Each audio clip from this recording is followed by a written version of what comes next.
Hello everyone, कैसे आप लोग। उम्मीद करता हूँ जम के पढ़ाई कर रहे होगे, राइट। रिवीजन जोरों पे होगा। चलिए, today we are going to start with the economics for finance. बड़ा सिंपल सा पेपर है और आप सब जानते हैं इसको बहुत अच्छी तरह से कि 40 मार्क्स का आपका इकोनॉमिक्स फॉर फाइनेंस आता है। 40 मार्क्स का आपका इकोनॉमिक्स फॉर फाइनेंस आएगा and out of these 40 marks आपको दोनों तरह के क्वेश्चंस दिखाई देंगे। यहाँ आपको प्रॉब्लम्स भी दिखाई देंगी, न्यूमेरिकल्स, और इसमें आपको थ्योरेटिकल क्वेश्चंस भी मिलेंगे। दोनों तरह के क्वेश्चंस मिलेंगे। We will do the analysis, right. और चैप्टर वाइज मैं आपको बताऊंगा किस चैप्टर से कितना क्वेश्चन पूछा जाता है और अकॉर्डिंगली प्रायोरिटाइज्ड है। अकॉर्डिंगली आपको प्रिपेयर करना है और कुछ ज़्यादा परेशान होने की ज़रूरत उसमें नहीं। चलो let's start with the subject economics for finance. पता है सबसे इम्पॉर्टेंट बात क्या है? सबसे इम्पॉर्टेंट बात है, या इसको शॉर्ट में EFF भी कहते हैं, सबसे इम्पॉर्टेंट बात है कि economics is a kind of subject, it's a kind of domain जिसे जानना ही काफ़ी नहीं है। You have to develop the understanding of this subject. अब यहाँ ये प्रॉब्लम आती है, भाई इकोनॉमिक्स बिकम्स डिफ़िकल्ट। हालांकि इतना डिफ़िकल्ट नहीं है क्योंकि आपने इसको स्कूल लेवल पे भी पढ़ा था, आपने इसको फाउंडेशन में भी देखा था, राइट। आप इसको इंटर में भी देख रहे हैं। बट आप ये you will find it sometimes कि जान तो रहे हैं कि ये क्या है, राइट, बट उसको समझना और उसका application in real life equally important and that is crucial in fact. और वही डिफ़िकल्टीज आती है ज़्यादातर लोगों को इकोनॉमिक्स समझने में, राइट। हम कोशिश करेंगे हमारे सिलेबस जितना हमें अलाउ करेगा उसके हिसाब से कि हम समझें। तो सबसे पहले इसी बात से अपने नोटबुक पे पक्का लिख लेना, knowing is not enough. Knowing is not enough. Formula रट के कुछ नहीं होगा। What we have to do is we have to understand this. क्या बोलोगे? Knowing it not enough, but we have to understand this. हमें क्या करना होगा? इसे अंडरस्टैंड करना होगा, समझना होगा। चलिए हम समझने की कोशिश करते हैं।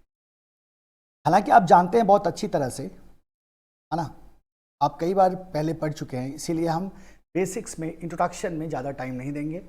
हम अपने चैप्टर से स्टार्ट करेंगे। बट इकोनॉमिक्स की अगर हम बात कर रहे हैं तो इकोनॉमिक्स का डेफिनेशन तो बनता है ना। तो क्या स्टैंडर्ड डेफिनेशन क्या होता है? स्टैंडर्ड अंडरस्टैंडिंग आपकी इकोनॉमिक्स को लेके क्या है? तो हम क्या कहते हैं कि सर रिसोर्सेज जो होती हैं वो हमेशा स्कार्स होती हैं। रिसोर्सेज पे एक लिमिटेशन होता है हमेशा। उस लिमिटेड रिसोर्सेज को बेस्ट वे में कैसे यूज़ करें, बेसिकली इसी को हम डील करते हैं इकोनॉमिक्स में, राइट। सो एक डेफिनेशन मैं चाहूंगा कि आप नोट करो पक्का करके। आप क्या कहते हो? What is economics? It is study of how societies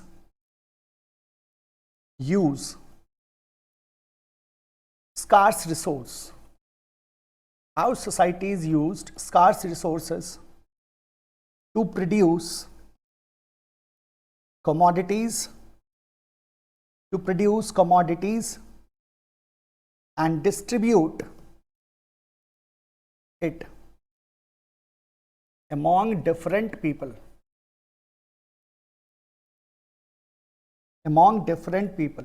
So what is this? What is economy? It's nothing but that how we are going to use the scarce resources available with us. तो हमारे पास जो scars resources है इनकी मदद से, इनको हम कैसे यूज़ करें, इनकी मदद से how can we produce commodities, how can we create goods and services, and how to distribute those to different people. इसी के स्टडी को basically we call what? Economics. इसी को हम क्या कह देते हैं? इकोनॉमिक्स कह देते हैं। अगर हम इसको और सिंप्लीफाई करें तो और क्या कह सकते हैं? Economics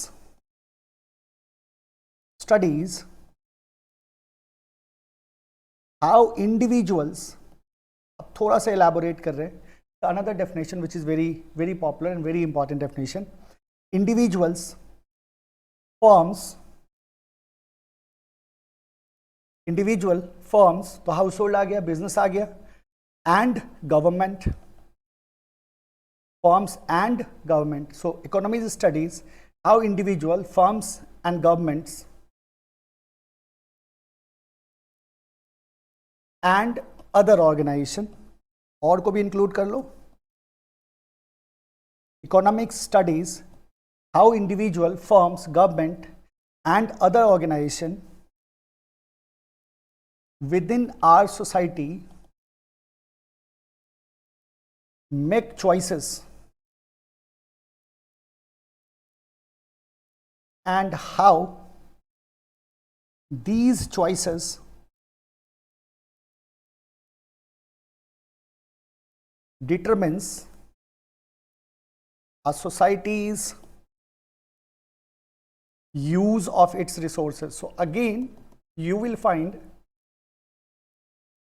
that principally we are talking about the way we are going to use our scarce resources. हम किस तरह से अपने scarce resources को इस्तेमाल करने जा रहे हैं, हम इसी की बात करते हैं यहाँ बेसिकली अंडर व्हाट इकोनॉमिक्स. तो ये दो डेफिनेशन है जो हमें ध्यान में रखना है, that how societies use scarce resources and produce commodities and distribute to different people. या फिर हम कह देते हैं how individuals, firms, government and other organizations within our society make choices and how these choices determines a society's use of its resources. So what choices are you of your regarding your resources is basically what is dealt in economics. ठीक है, तो ये हमारा economics का definition हो गया. आप सबने पढ़ा हुआ है तो इस पर हम ज़्यादा टाइम नहीं देंगे. Okay, what about the branches of economics. अगर हम ब्रांचेज की बात करें तो आप बहुत अच्छी तरह से जानते हैं कि देयर आर टू ब्रांचेस. कौन कौन सा? One is micro economics and another is macro economics. ठीक है, बोलो, यही है ना दो, माइक्रो एंड मैक्रो. अच्छा, माइक्रो का मतलब क्या होता है? माइक्रो का मतलब होता है छोटा, है ना. माइक्रो का मतलब क्या होता है? छोटा. और मैक्रो का मतलब क्या होता है? द बिगर वन, है ना. सो मैक्रो का मतलब हम बड़े स्केल की बात कर रहे हैं, माइक्रो का मतलब हम छोटे स्केल की बात कर रहे हैं. तो now I have a question for you. आप मुझे ये बताओ कि अगर मैं आपसे कहूं कि माइक्रो और मैक्रो इकोनॉमिक्स में अगर मैं दो चीज़ों को कंपेयर करना चाहूं, एक मैं आपको दे रहा हूं ट्री और एक मैं आपको दे रहा हूं फॉरेस्ट, और मैं पूछूं कि ट्री और फॉरेस्ट को अगर आप एज एन एग्जांपल सेट करना चाहें माइक्रो और मैक्रो में, तो किस पे क्या सेट करोगे? Isn't it very simple. आप क्या कहते हैं सर, माइक्रो इकोनॉमिक्स अगर ट्री है, माइक्रो इकोनॉमिक्स अगर ट्री है तो ये क्या है भाई? तो हम कहते हैं सर मैक्रो इकोनॉमिक्स जो है दैट इज बेसिकली फॉरेस्ट. तो this is broader concept, no doubt. तो हम इन्फ्लेशन डिफ्लेशन की बात किस में करेंगे? So we will talking about that in macroeconomics. हम एम्प्लॉयमेंट की बात किस में करेंगे? We will talking about that in macroeconomics. And this is what is our area of interest. Okay, so अगर ये ट्री है तो ये क्या है? फॉरेस्ट है. अच्छा, एक दूसरा सवाल मेरे को बताओ, आप खुद ही बता दोगे, नाम से ही बहुत कुछ पता चल रहा है. चूंकि हमें बहुत फंडामेंटल मैक्रो पढ़ने की आवश्यकता है नहीं, तो हम ज़्यादा डिस्कशन नहीं करेंगे, बट इतना बता दो मेरे को, इन दोनों में से किसका अप्रोच जो है वो टॉप डाउन होगा और किसका अप्रोच जो है वो बॉटम अप होगा? बॉटम अप अप्रोच किसका होगा, टॉप डाउन अप्रोच किसका होगा? आप फिर से कहोगे कि sir isn't it very simple, microeconomics का क्या होगा? तो आप कहते हैं sir here our approach is basically bottom up approach, whereas macroeconomics की बात करते हैं तो ब्रॉडर पर्सपेक्टिव लेते हैं हम इसमें. तो यहां कौन सा अप्रोच हो जाता है हमारा? Top down approach. Top down approach, right. So there are two branches, micro and macro. Econometrics करके भी एक है, but we don't have to get into that. Two branches, micro and macro की बात करते हैं. अगर हम मैक्रो की बात करें तो क्या हम देखते हैं यहां? तो हमने कहा कि sir here we see the problem of inflation and deflation. Problem of inflation and deflation, ठीक है. Then we talk about the funds for investment. Funds for investment, देखो आपके सब्जेक्ट का नाम ही है इकोनॉमिक्स फॉर फाइनेंस, है ना. इक्विलिब्रियम आउटपुट, ये सब आपको यहाँ स्टडी करना होगा under the macroeconomics, and this is what our area of interest is, है ना. तो व्हाट इज इकोनॉमिक्स? तो हम कहते हैं how we are going to use our scarce resources to produce commodities and distribute to different people. And what are different category branches of economics? So two branches are there, micro and macro. If micro is tree, macro is forest. तो macro की बात करें तो broader perspective इसमें लेते हैं, inflation deflation की बात करेंगे, इक्विलिब्रियम आउटपुट की बात करेंगे, फंड्स फॉर इन्वेस्टमेंट की बात करेंगे, एंड सो ऑन. तो these are our branches. Okay, तो अब हम लोग देख लेते हैं इसके साथ साथ syllabus, right.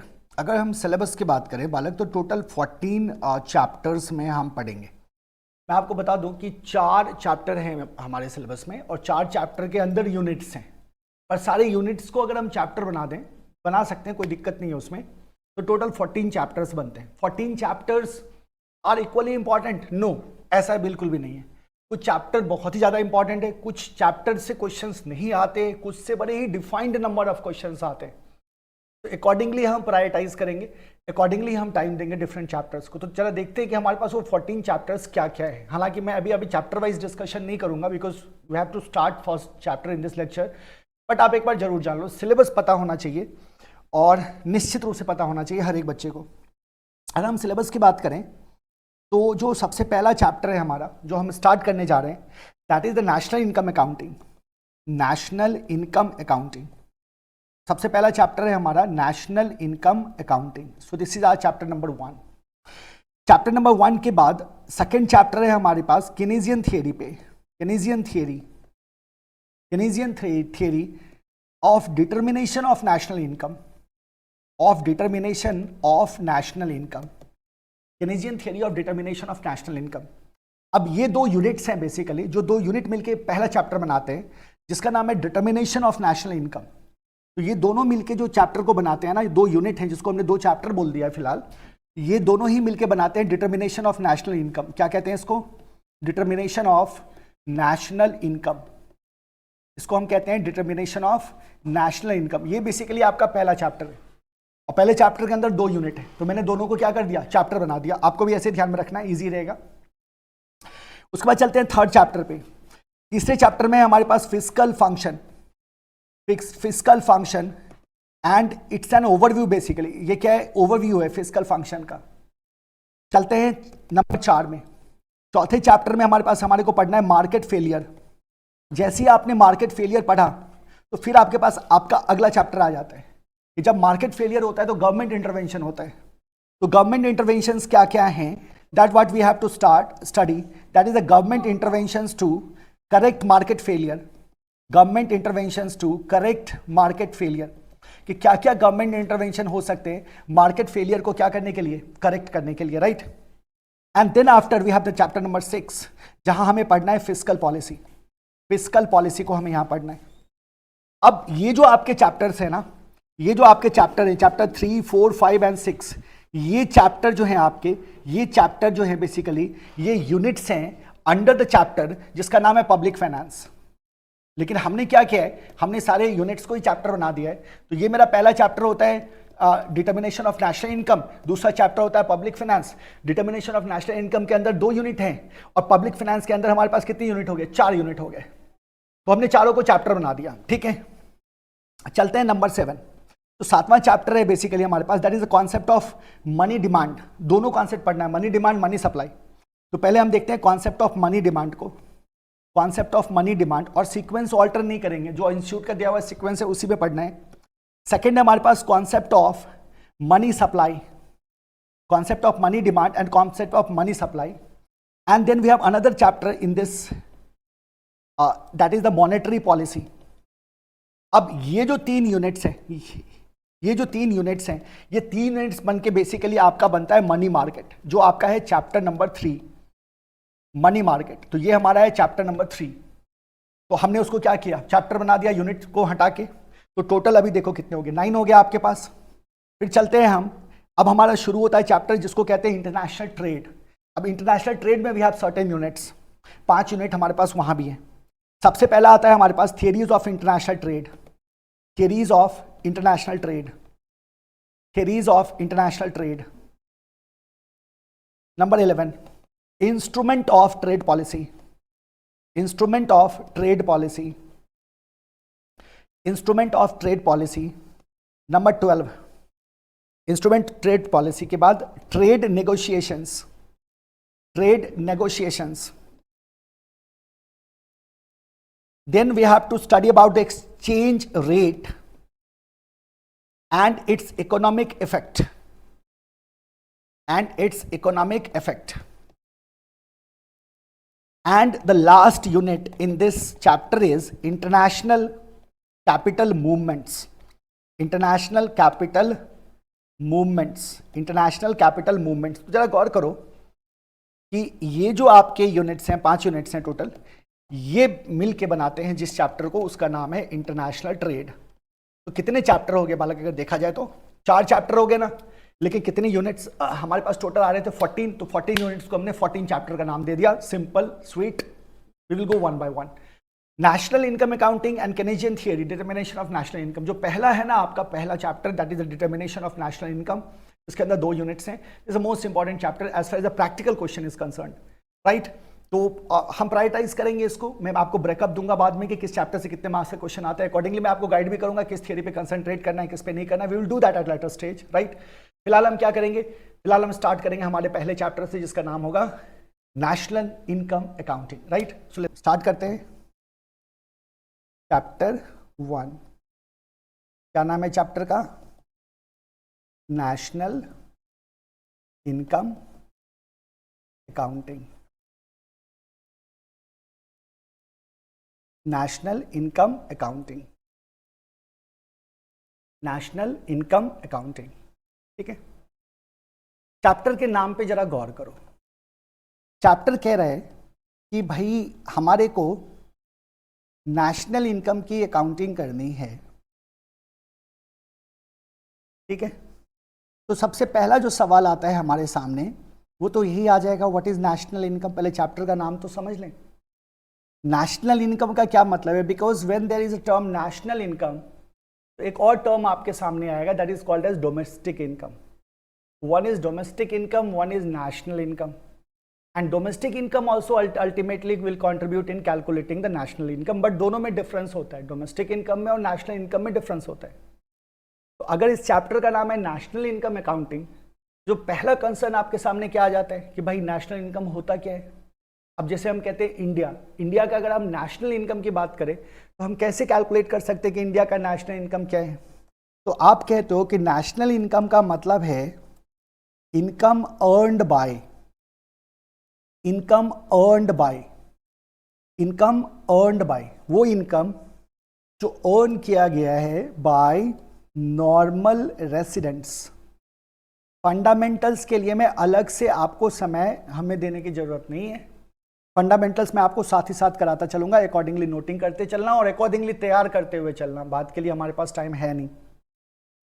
So income earned bye normal residents, normal residents of a country, normal residents of a country. Now see this, income earned by normal residents of a country is called as national income. बड़ा simple है, income earned by normal residents of a country is called as national income. Now the question here is, what does it mean by normal residents? अब यही से आपका सवाल आएगा आपके सामने कि सर नॉर्मल रेसिडेंट का क्या मतलब है। नेशनल इनकम तो समझ में आ गया, व्हाट इज नेशनल इनकम? तो हम कहते हैं income earned by normal resident of a country is called as national income. The point is, what is normal resident and how normal resident will help you या will contribute in national income. तो जरा गौर करना है इस बात पे, ध्यान से सुनो मेरी बात को।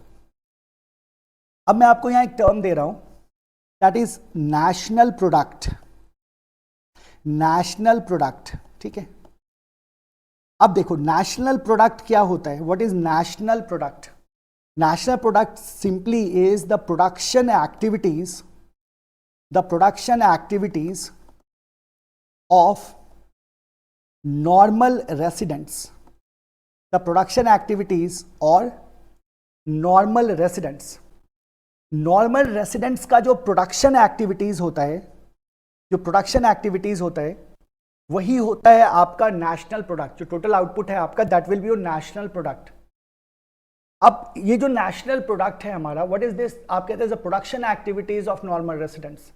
Production activities of normal resident is national product, and when we get the monetary value, the money value of this national product, that is your national income. तो व्हाई नॉर्मल रेसिडेंट्स को समझना क्यों जरूरी है? बिकॉज वी से दैट कि normal resident के जो production activities हैं, उन प्रोडक्शन एक्टिविटीज को basically we call national product, और उसी नेशनल प्रोडक्ट का जो मनी वैल्यू है, that money value is called as national income. तो हम क्या कह सकते हैं कि this is the national product और नेशनल प्रोडक्ट का जो मनी वैल्यू है, इसका जो मनी वैल्यू है, money value is national income. याद रखना, मेजरमेंट मनी के टर्म में ही करी जाती है, यूनिट के टर्म में तो आप कर नहीं पाओगे, because they are different types of products and different units are used. So unit की तो बात ही नहीं होती, हम मनी वैल्यू के टर्म में ही क्या करते हैं, हम मेजर कर सकते हैं नेशनल इनकम को। So national product is basically production activities by normal residents and the money value of national product is basically called as your national income. तो सर हमारा इशू तो खत्म हुआ नहीं। मैंने कहा क्या इशू भाई? इशू तो हमारा ये था कि नेशनल रेसिडेंट किसको किसको कह सकते हैं, किसको नहीं कह सकते, है ना। तो नेशनल नॉर्मल रेसिडेंट किसको कह सकते हैं, किसको नहीं कह सकते, ये तो समझ में आ गया कि नॉर्मल रेसिडेंट की प्रोडक्शन एक्टिविटीज जो होती है, उस प्रोडक्शन एक्टिविटीज को नेशनल प्रोडक्ट कहते हैं, और उसी नेशनल प्रोडक्ट का मनी वैल्यू नेशनल इनकम कहलाता है। सो नॉर्मल रेसिडेंट की अगर हम बात करें तो इसमें किसको किसको हम इंक्लूड कर सकते हैं, है ना। तो आप क्या बोलोगे? इंक्लूड्स। देखो किसको किसको इंक्लूड कर सकते हैं, इंक्लूजन सीख लो, एक्सक्लूजन बाकी सारा क्या हो जाएगा, एक्सक्लूड हो जाएगा। सबसे पहला कि वो क्या होना चाहिए, citizen of India. If someone is citizen of India तो उसकी प्रोडक्शन एक्टिविटीज जो है वो नेशनल प्रोडक्ट को कंट्रीब्यूट करेंगी। किसी तरह का कोई भी इंस्टीट्यूशन हो, किसी भी तरह का कोई भी ऑर्गेनाइजेशन हो, कोई इंस्टीट्यूशन है या कोई ऑर्गेनाइजेशन है which is incorporated in India, तो इंडिया में अगर कोई इनकॉर्पोरेटेड इंस्टीट्यूट है, किसी तरह का ऑर्गेनाइजेशन है, इन दैट केस वो भी क्या कहलाएगा, normal resident, right. Citizen of other countries, तो हम कहते हैं sir citizen of other countries भी, दूसरी कंट्रीज के सिटीजन की इनकम को हम अपने यहां कैसे कैलकुलेट कर सकते हैं? नेशनल इनकम तो हम इंडिया की इनकम की बात कर रहे हैं ना, हम दूसरे कंट्री को कैसे इंक्लूड कर सकते हैं? क्या बवाल है ये? तो हम कहते हैं नहीं, कंडीशन है इसमें, citizen of other countries whose center of economic interest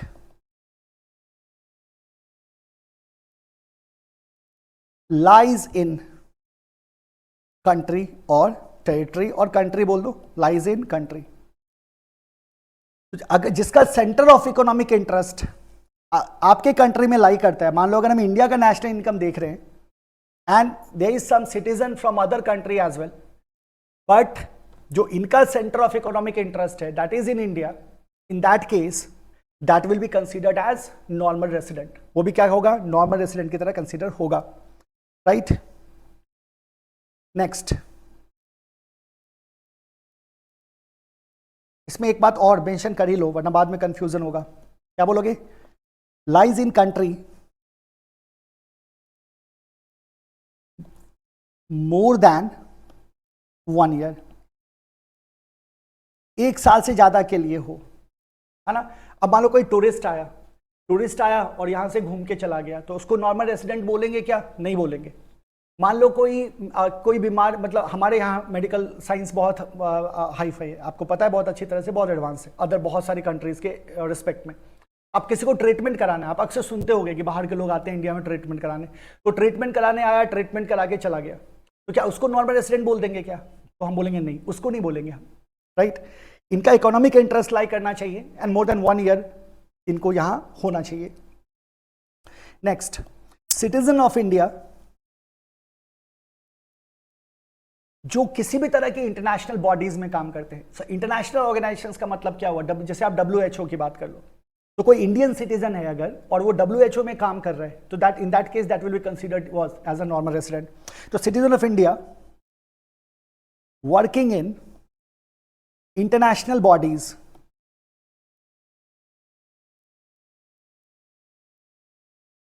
embassies located in India, क्योंकि याद रखना एम्बेसीज की टेरिटरी क्या होती है। अब जैसे मान लो इंडिया में पाकिस्तान का एम्बेसी है, मान लो, अब पाकिस्तान का जो एम्बेसी है वो किसकी टेरिटरी है? वो पाकिस्तान की टेरिटरी है। इंडिया का एम्बेसी किसी दूसरी कंट्री में, तो वो जो इलाका है, वो जो बिल्डिंग है, वो जो कैंपस है, वो किसकी टेरिटरी है? वो इंडिया की टेरिटरी है। तो इसका मतलब क्या हुआ कि अगर मान लो फ्रांस का यहाँ एम्बेसी है, तो वहाँ जो इंडियन काम कर रहे हैं क्या वो नहीं कंसीडर होंगे क्या नॉर्मल रेसिडेंट? तो आप कहोगे नहीं, बिल्कुल होंगे। तो कोई भी इंडियन सिटीजन जो किसी भी तरह के इंटरनेशनल बॉडी में काम करता है, क्योंकि कोई भी इंटरनेशनल बॉडी होता है वो किसी कंट्री का नहीं होता, एम्बेसी जो होता है वो जिस कंट्री में होता है उस कंट्री का नहीं होता, वो तो उस कंट्री का होता है जिसका एम्बेसी है, लेकिन उस एम्बेसी में जो इंडियन सिटीजन काम कर रहे हैं those will be consider normal resident. जो आप कंपनसेशन की बात करोगे, कंपनसेशन ऐड करोगे जब आप कंपनसेशन टू एम्प्लॉइज, तो वहां आपको ये देखने को मिल जाएगा, right. So this is what the normal resident is. क्या बोलोगे नॉर्मल रेसिडेंट कौन होते हैं? सिटीजन ऑफ इंडिया, कोई भी institution organisation incorporated in India, citizen of other countries, right, whose center of economic interest lies in India and they are for more than 1 year, and citizen of India who are working in any international bodies or embassies situated in India. ये सब के सब क्या कहलाते हैं हमारे? These are basically what? Normal residents. So यार ध्यान दो, what is national income? तो आपने कहा सर नेशनल इनकम का मतलब है income earned bye the normal residents, and normal residents की जो प्रोडक्शन एक्टिविटीज़ होती हैं उसी को हम उसको हम नेशनल प्रोडक्ट कहते हैं, और नेशनल प्रोडक्ट का मनी वैल्यू हमें नेशनल इनकम दे देता है। नेशनल प्रोडक्ट को कैलकुलेट करते वक्त we have to consider the normal earning by the normal resident, income of the normal resident, और नॉर्मल रेसिडेंट कौन होते हैं इस बात को हमने समझा, ठीक है। चलो आगे बढ़ो। आई होप यहाँ तक सब कुछ क्लियर है। किसी भी तरह का डाउट हो, I am available, you can ask question. चलिए पहले हम क्या करेंगे अब, इससे पहले कि हम मेजर कॉन्सेप्ट को कवर करना शुरू करें, first of all we will see some basic concept, है ना। तो ऐसे हेडिंग कर लेंगे, सम बेसिक कॉन्सेप्ट, ठीक है। अच्छा, ये बेसिक कॉन्सेप्ट जो हैं इसमें हम कुछ चीज़ों के बारे में बात करेंगे, वन बाय वन देखते चलते हैं और अच्छी तरह से इसको समझते चलिएगा। फर्स्ट, सबसे पहले we will be talking about national income and domestic income. National income and domestic income, ठीक है। रिलेशन को समझो और दोनों का मतलब क्या है। अभी दोनों का रेफरेंस आया था जब हम नेशनल इनकम का इंट्रोडक्शन ले रहे थे कि नेशनल इनकम क्या है, राइट। तो इन दोनों के डिफरेंस को हम बात कर लेते हैं शॉर्ट में, ठीक है। National income and domestic income का जब आप रिलेशन देखो, अगर आप इन दोनों का रिलेशन देखोगे तो what we have to keep in mind is that national income is equal to domestic income plus net factor income from abroad. So इसको हम कहते हैं NFIA। What is NFIA? This is net factor income from abroad, ठीक है। अब हमें इनके बारे में बातें करनी है, right. So national income we talked about, income earned by the normal resident in a country is your national income. Now there are domestic income and the NFIA. NFIA को हम कह रहे हैं net factor income from abroad, and we have the domestic income. क्या है हमारे पास? Domestic income, और इसके बारे में हमें क्या करनी है, बात करनी है, राइट। पहले इसको देखो, net factor income from abroad का क्या मतलब है? What does mean by net factor income from abroad, या जिसको हम कह रहे हैं NFIA, राइट। तो net factor income from abroad is basically is equal to, इसको आप ऐसे बोलोगे FIFA minus FIFA minus FITA, है ना। FIFA minus FITA। Now what is FIFA, right. तो देखिए व्हाट इज FIFA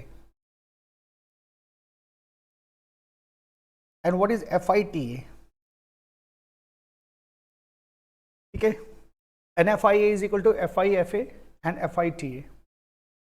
अब यहां किस चीज का फर्क है देखो, FI is factor income, FI is factor income, T here stands for to, F here stands for from, A is abroad, A is abroad। So what is NFIA then? जरा सोचिए, आप दिमाग लगाओ, आप क्या कह रहे हैं, फैक्टर इनकम फ्रॉम अब्रॉड।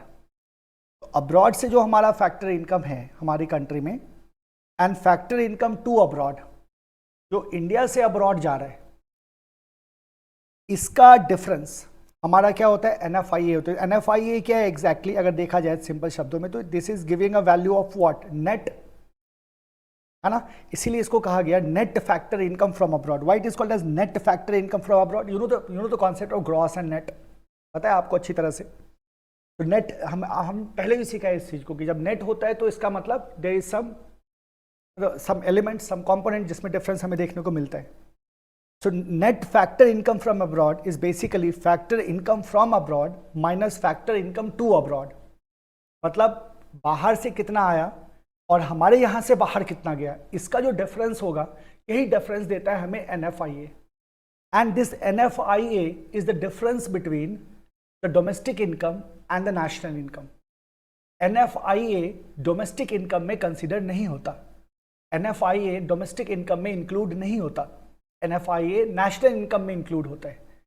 अगर आप इस इक्वेशन को फर्दर ऐसे लिखो तो क्या होगा, मैंने आपसे कहा कि डोमेस्टिक इनकम में NFIA इंक्लूड नहीं होता, इसका मतलब क्या हुआ कि domestic income is equal to national income minus क्या हो जाएगा, NFIA, right. Domestic income is equal to national income minus NFIA। इसका मतलब क्या हुआ, इसका मतलब ये हो गया कि क्या हम ऐसे कंक्लूड कर सकते हैं, difference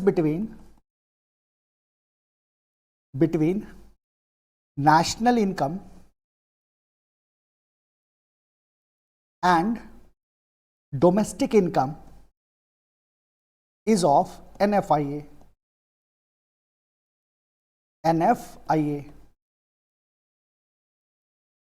in domestic income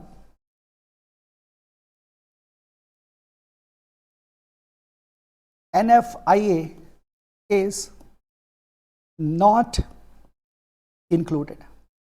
domestic income में NFIA इंक्लूड नहीं होता। And what is NFIA? It's net factor income from abroad. And why it is net? Because we say that factor income from abroad minus factor income to abroad, इसका जो difference amount है हमारे पास, that is NFIA and that will be included in national income but not in the case of domestic income. वो domestic income के case में include नहीं होता। तो ये दो इक्वेशन हमारे पास बन रहे हैं, national income is equal to domestic income plus NFIA and domestic income is equal to national income minus NFIA। ठीक है,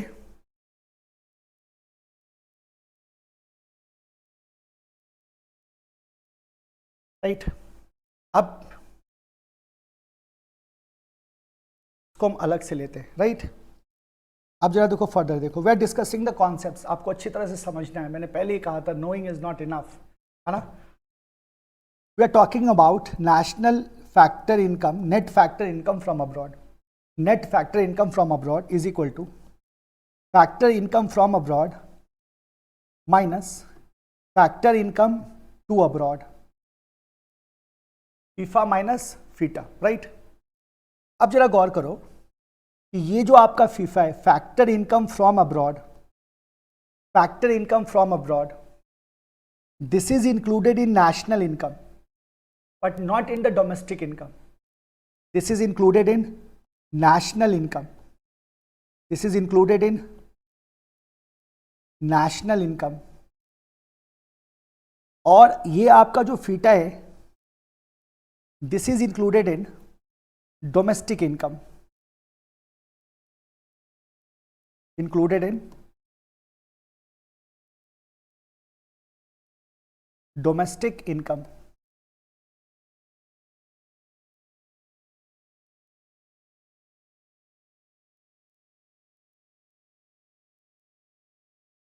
ठीक है, included in national income and this is included in domestic income. What is FITA? Factor income to abroad. Now इसका मतलब क्या हुआ, factor income to abroad, यानी कि हमारे कंट्री से पैसा बाहर जा रहा है, यहाँ जो प्रॉफिट कमाया वो प्रॉफिट कहाँ भेज रहे हैं, बाहर भेज रहे हैं। तो फैक्टर इनकम टू अब्रॉड अगर है तो जरा सोचो आप, इसका मतलब ये कौन है, क्या ये रेसिडेंट हैं या नॉन रेसिडेंट है? Factor income to abroad, India में कमा के यहां से वो प्रॉफिट को बाहर भेज रहे हैं, तो ये जो पैसा बाहर जा रहा है तो ये रेसिडेंट कर रहा है या नॉन रेसिडेंट कर रहा है? आप क्या बोलोगे? सर यहाँ रेसिडेंट का तो सवाल ही पैदा नहीं होता, इसका मतलब ये कौन है भाई? ये नॉन रेसिडेंट्स है। लेकिन ये कहाँ हैं? तो आप कहते हैं in domestic territory, these are non resident in domestic territory, non resident in domestic territory, है ना? सो NFIA is equal to FIFA minus FITA, whereas FIFA is factor income from abroad, या इसको आप सिंपली कह सकते हैं factor income from rest of the world,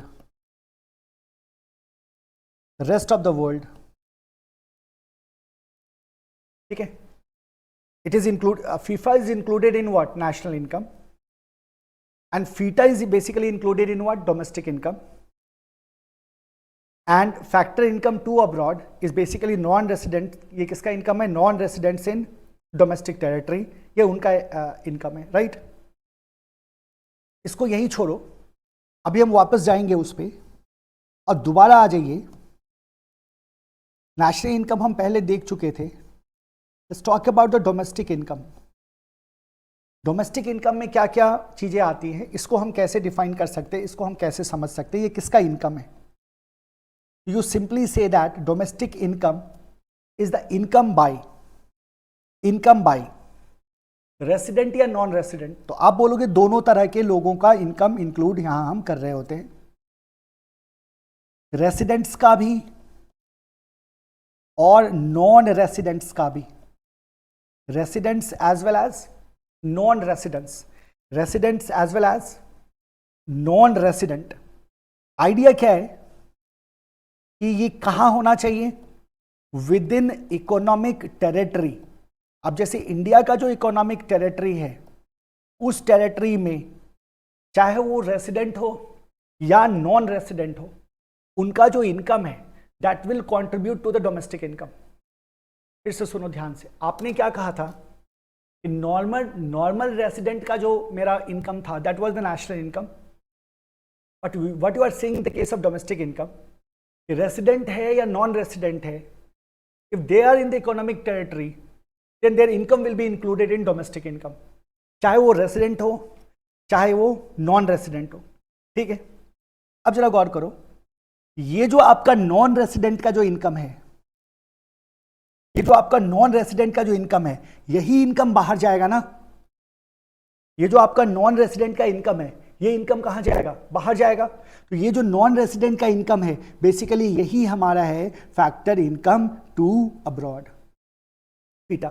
तो आपने क्या कहा था? यहां जरा गौर से देखो, आपने कहा था FITA is included in domestic income, FITA is included in domestic income. ये किसका कंपोनेंट है? ये डोमेस्टिक इनकम का कंपोनेंट है। और फीफा किसका कंपोनेंट है? That is the component of what? National income.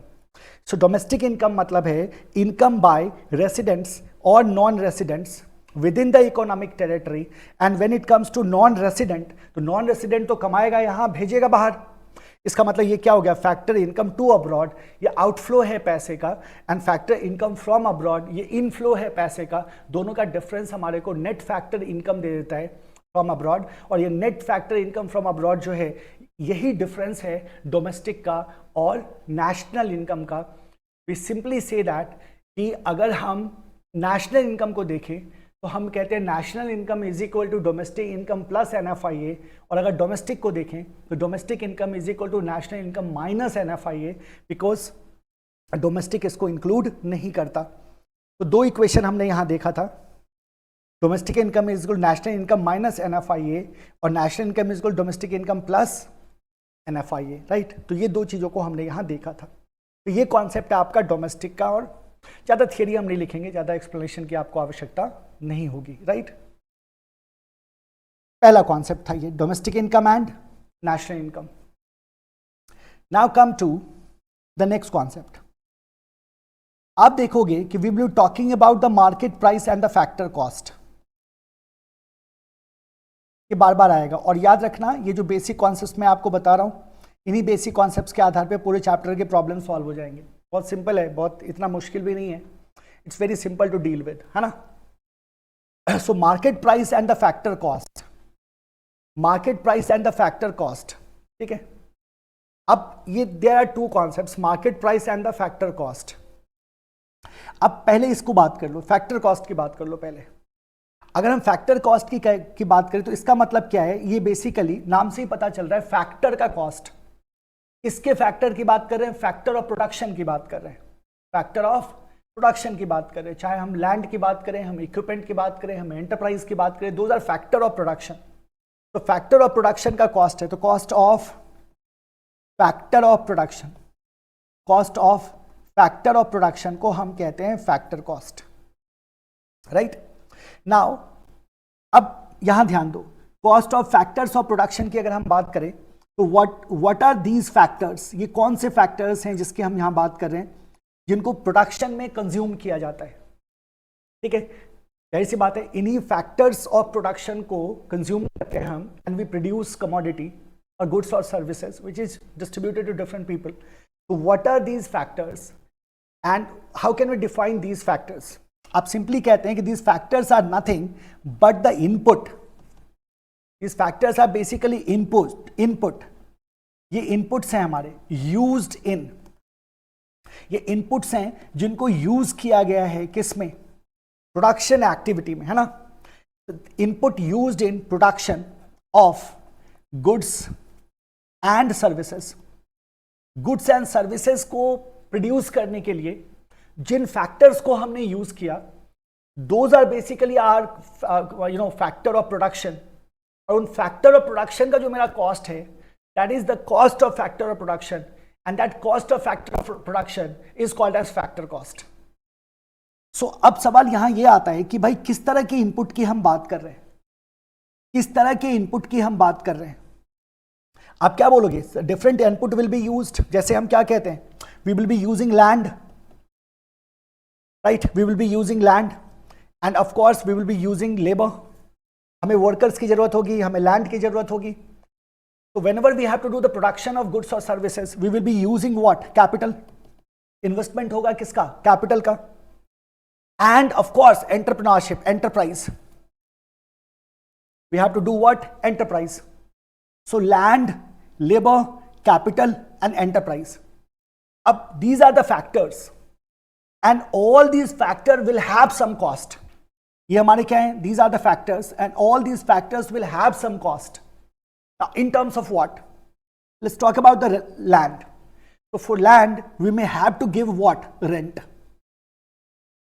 What is about labor? So for labor we may have to give what, compensation. हमें क्या देना होगा, compensation देना होगा, चलेगा, देना होगा ना। वेजेस यही लिखते हैं, चलेगा। कंपनसेशन देना होगा, क्या देना होगा, कंपनसेशन देना होगा। So we have to give the rent against the land, we have to give the compensation to the labour. Capital, so we have invested some capital in business, so for that capital we will have to pay some additional amount and that additional amount is called as interest. So we will have to pay interest on the capital. So here we will have what, interest. And what about the enterprise? Why you are doing the business? Why you are doing the enterprise? You simply say that I'm doing the enterprise to earn profit. Every organization, every institution, every establishment is basically looking for some profit. So enterprise here means what? Here the cost will come in terms of what? Profit. So we have to pay the rent, compensation is there, interest is there, and profit is there. So these are the cost, and the total of this will be giving you what, factor cost. यहीं से आपको क्या मिल जाता है, आपका factor cost मिल जाता है।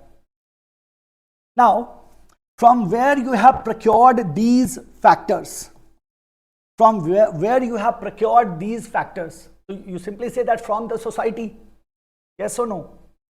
तो आपने इसको क्या किया, procure किया। तो आपने जब इसको प्रोक्योर किया तो आपने क्या किया, इसके against you have made the payment.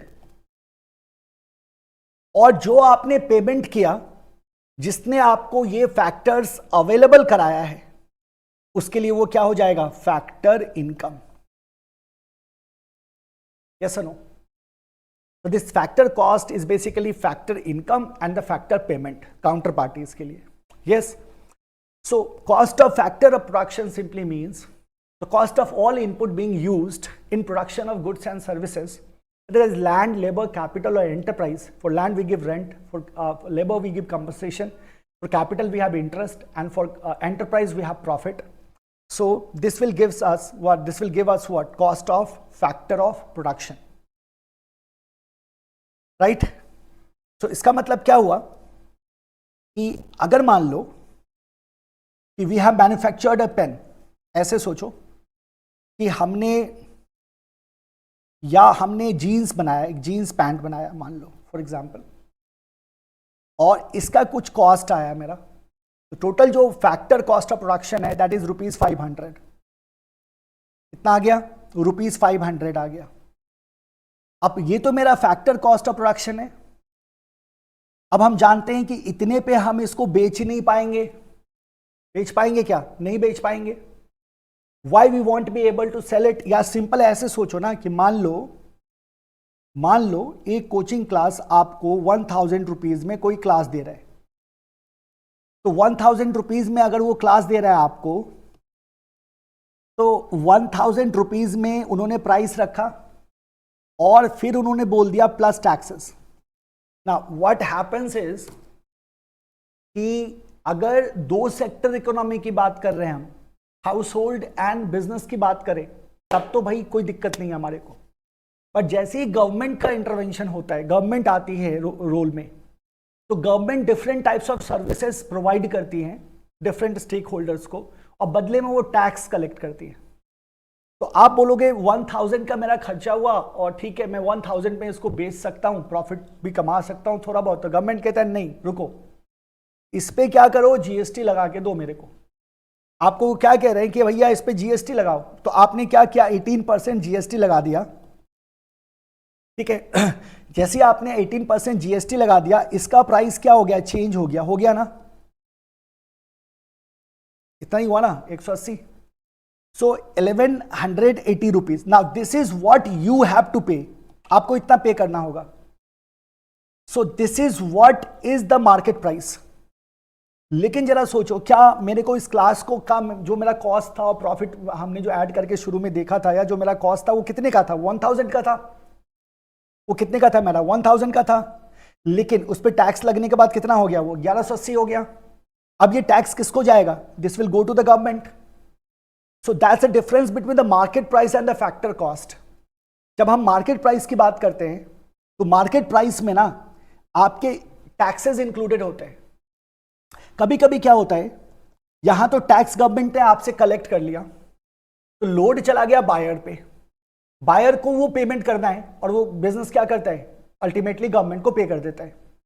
But जरा सोचो, अब जैसे एलपीजी सिलेंडर है, एलपीजी सिलेंडर में गवर्नमेंट ने क्या कर रखा है? अब यहां से एक कॉन्सेप्ट आया आपके पास, किसका? सब्सिडी का. तो गवर्नमेंट हमेशा टैक्स ही कलेक्ट नहीं करती है. डिफरेंट इंडस्ट्री को प्रमोट करने के लिए, डिफरेंट बिजनेसेस को प्रमोट करने के लिए time to time government subsidies भी देती है. तो अगर मैं टैक्स को एडजस्ट करूं तो मेरे को सब्सिडीज भी एडजस्ट करनी होंगी. तो हमने कहा कि जो मेरे इनडायरेक्ट टैक्सेस हैं, अगर मैं इनडायरेक्ट टैक्सेस को एडजस्ट कर रहा हूं तो मेरे को सब्सिडीज भी क्या करनी होंगी? एडजस्ट करनी होंगी. और फिर आपका एक कॉन्सेप्ट आता है, that concept is called as net indirect taxes. And when we talk of net indirect taxes, इसका मतलब हमारे को क्या करना है? नेट ऑफ टैक्सेस कैलकुलेशन की हमारे को जरूरत होगी when it comes to what? Market price. Factor cost में tax is not included. Factor cost में टैक्स इंक्लूड नहीं होता, वो तो फैक्टर का कॉस्ट है. लेकिन मार्केट प्राइस तो आफ्टर टैक्स होगा एंड आफ्टर सब्सिडी होगा. तो अगर टैक्स है तो वो ऐड होगा और सब्सिडी है तो उतने से क्या होगा? कम हो जाएगा. बायर के लिए तो वो क्या हो गया? सेविंग हो गया. सो बिजनेस के लिए क्या हो गया? फायदा हो गया सब्सिडी से. सो मार्केट प्राइस में indirect taxes and subsidies are included which are not included in factor cost. तो आप सिंपली क्या कहते हैं मार्केट प्राइस को? मार्केट प्राइस में आप क्या कहोगे? सिंपली आप यहां क्या कह देते हैं? Includes indirect taxes, include indirect taxes ठीक है, मैं ऐसा करता हूं, मैं यहां लिखता हूं नेट इनडायरेक्ट टैक्सेस, ठीक है, और फर्दर हम कहते हैं add indirect taxes and subtract subsidies. मतलब net indirect taxes is equal to indirect taxes minus subsidies. Indirect taxes minus subsidies. तो subsidies को हमें क्या कर देना है, माइनस कर देना है, तो हमारा नेट इनडायरेक्ट टैक्सेस मिल जाएगा. That will be included in the case of what, market price. वो मार्केट प्राइस के केस में क्या होगा, इंक्लूडेड होगा. So again in the conclusion, what is the relation between market price and the factor cost. आप बोलोगे sir it's a matter of NIT, that's it, it's matter of NIT. जैसे अभी we have seen in the case of domestic income and national income, what is the difference. तो आपके difference is the NFIA. So there is a difference of NFIA. NFIA is equal to FIFA minus FITA, right? So in same way, what is the difference between market price and factor cost? क्योंकि ये conversion हमें बहुत करना होगा questions को solve करने में, और अभी आप अच्छे से समझ लोगे तो क्वेश्चन को तो आप यूं करके सॉल्व कर दोगे. ये कन्वर्जन करना होगा, कभी फैक्टर कॉस्ट से मार्केट प्राइस, कभी मार्केट प्राइस से फैक्टर कॉस्ट. आपको पता है कि डिफरेंस क्या है इन दोनों में. डिफरेंस है नेट इनडायरेक्ट टैक्सेस का, डिफरेंस है इनडायरेक्ट टैक्सेस एंड सब्सिडीज का. That's it, that's the only difference. और इधर से अपन क्या कर सकते हैं, इजीली दोनों को एक दूसरे में कन्वर्ट कर सकते हैं, provided we have the indirect taxes and the subsidies available with us. We can simply do that, and that is why when we will be calculating, let's say GDP or national product या domestic product में any kind of calculation we will be doing, so you will see that कि हम GDP को भी दो तरीके से calculate करेंगे, market price पे, factor cost पे. हम GNP को भी, gross national product को भी दो तरह से calculate करेंगे, market price पे, factor cost पे. और आपके लिए वहां बहुत आसान हो जाएगा कन्वर्ट करना, बहुत इजीली आप इसको कर पाओगे अगर आपको ध्यान से डिफरेंस याद है तो. और अभी आपको सेट कर लेना है दिमाग में कि when we talk up the market price and the factor cost, the difference is of indirect taxes and the subsidies. ठीक है, तो वी सिंपली से दैट, यहां हम एक नोट डाल देंगे, difference between market price and factor cost is of indirect taxes and subsidies. Indirect taxes and subsidies are included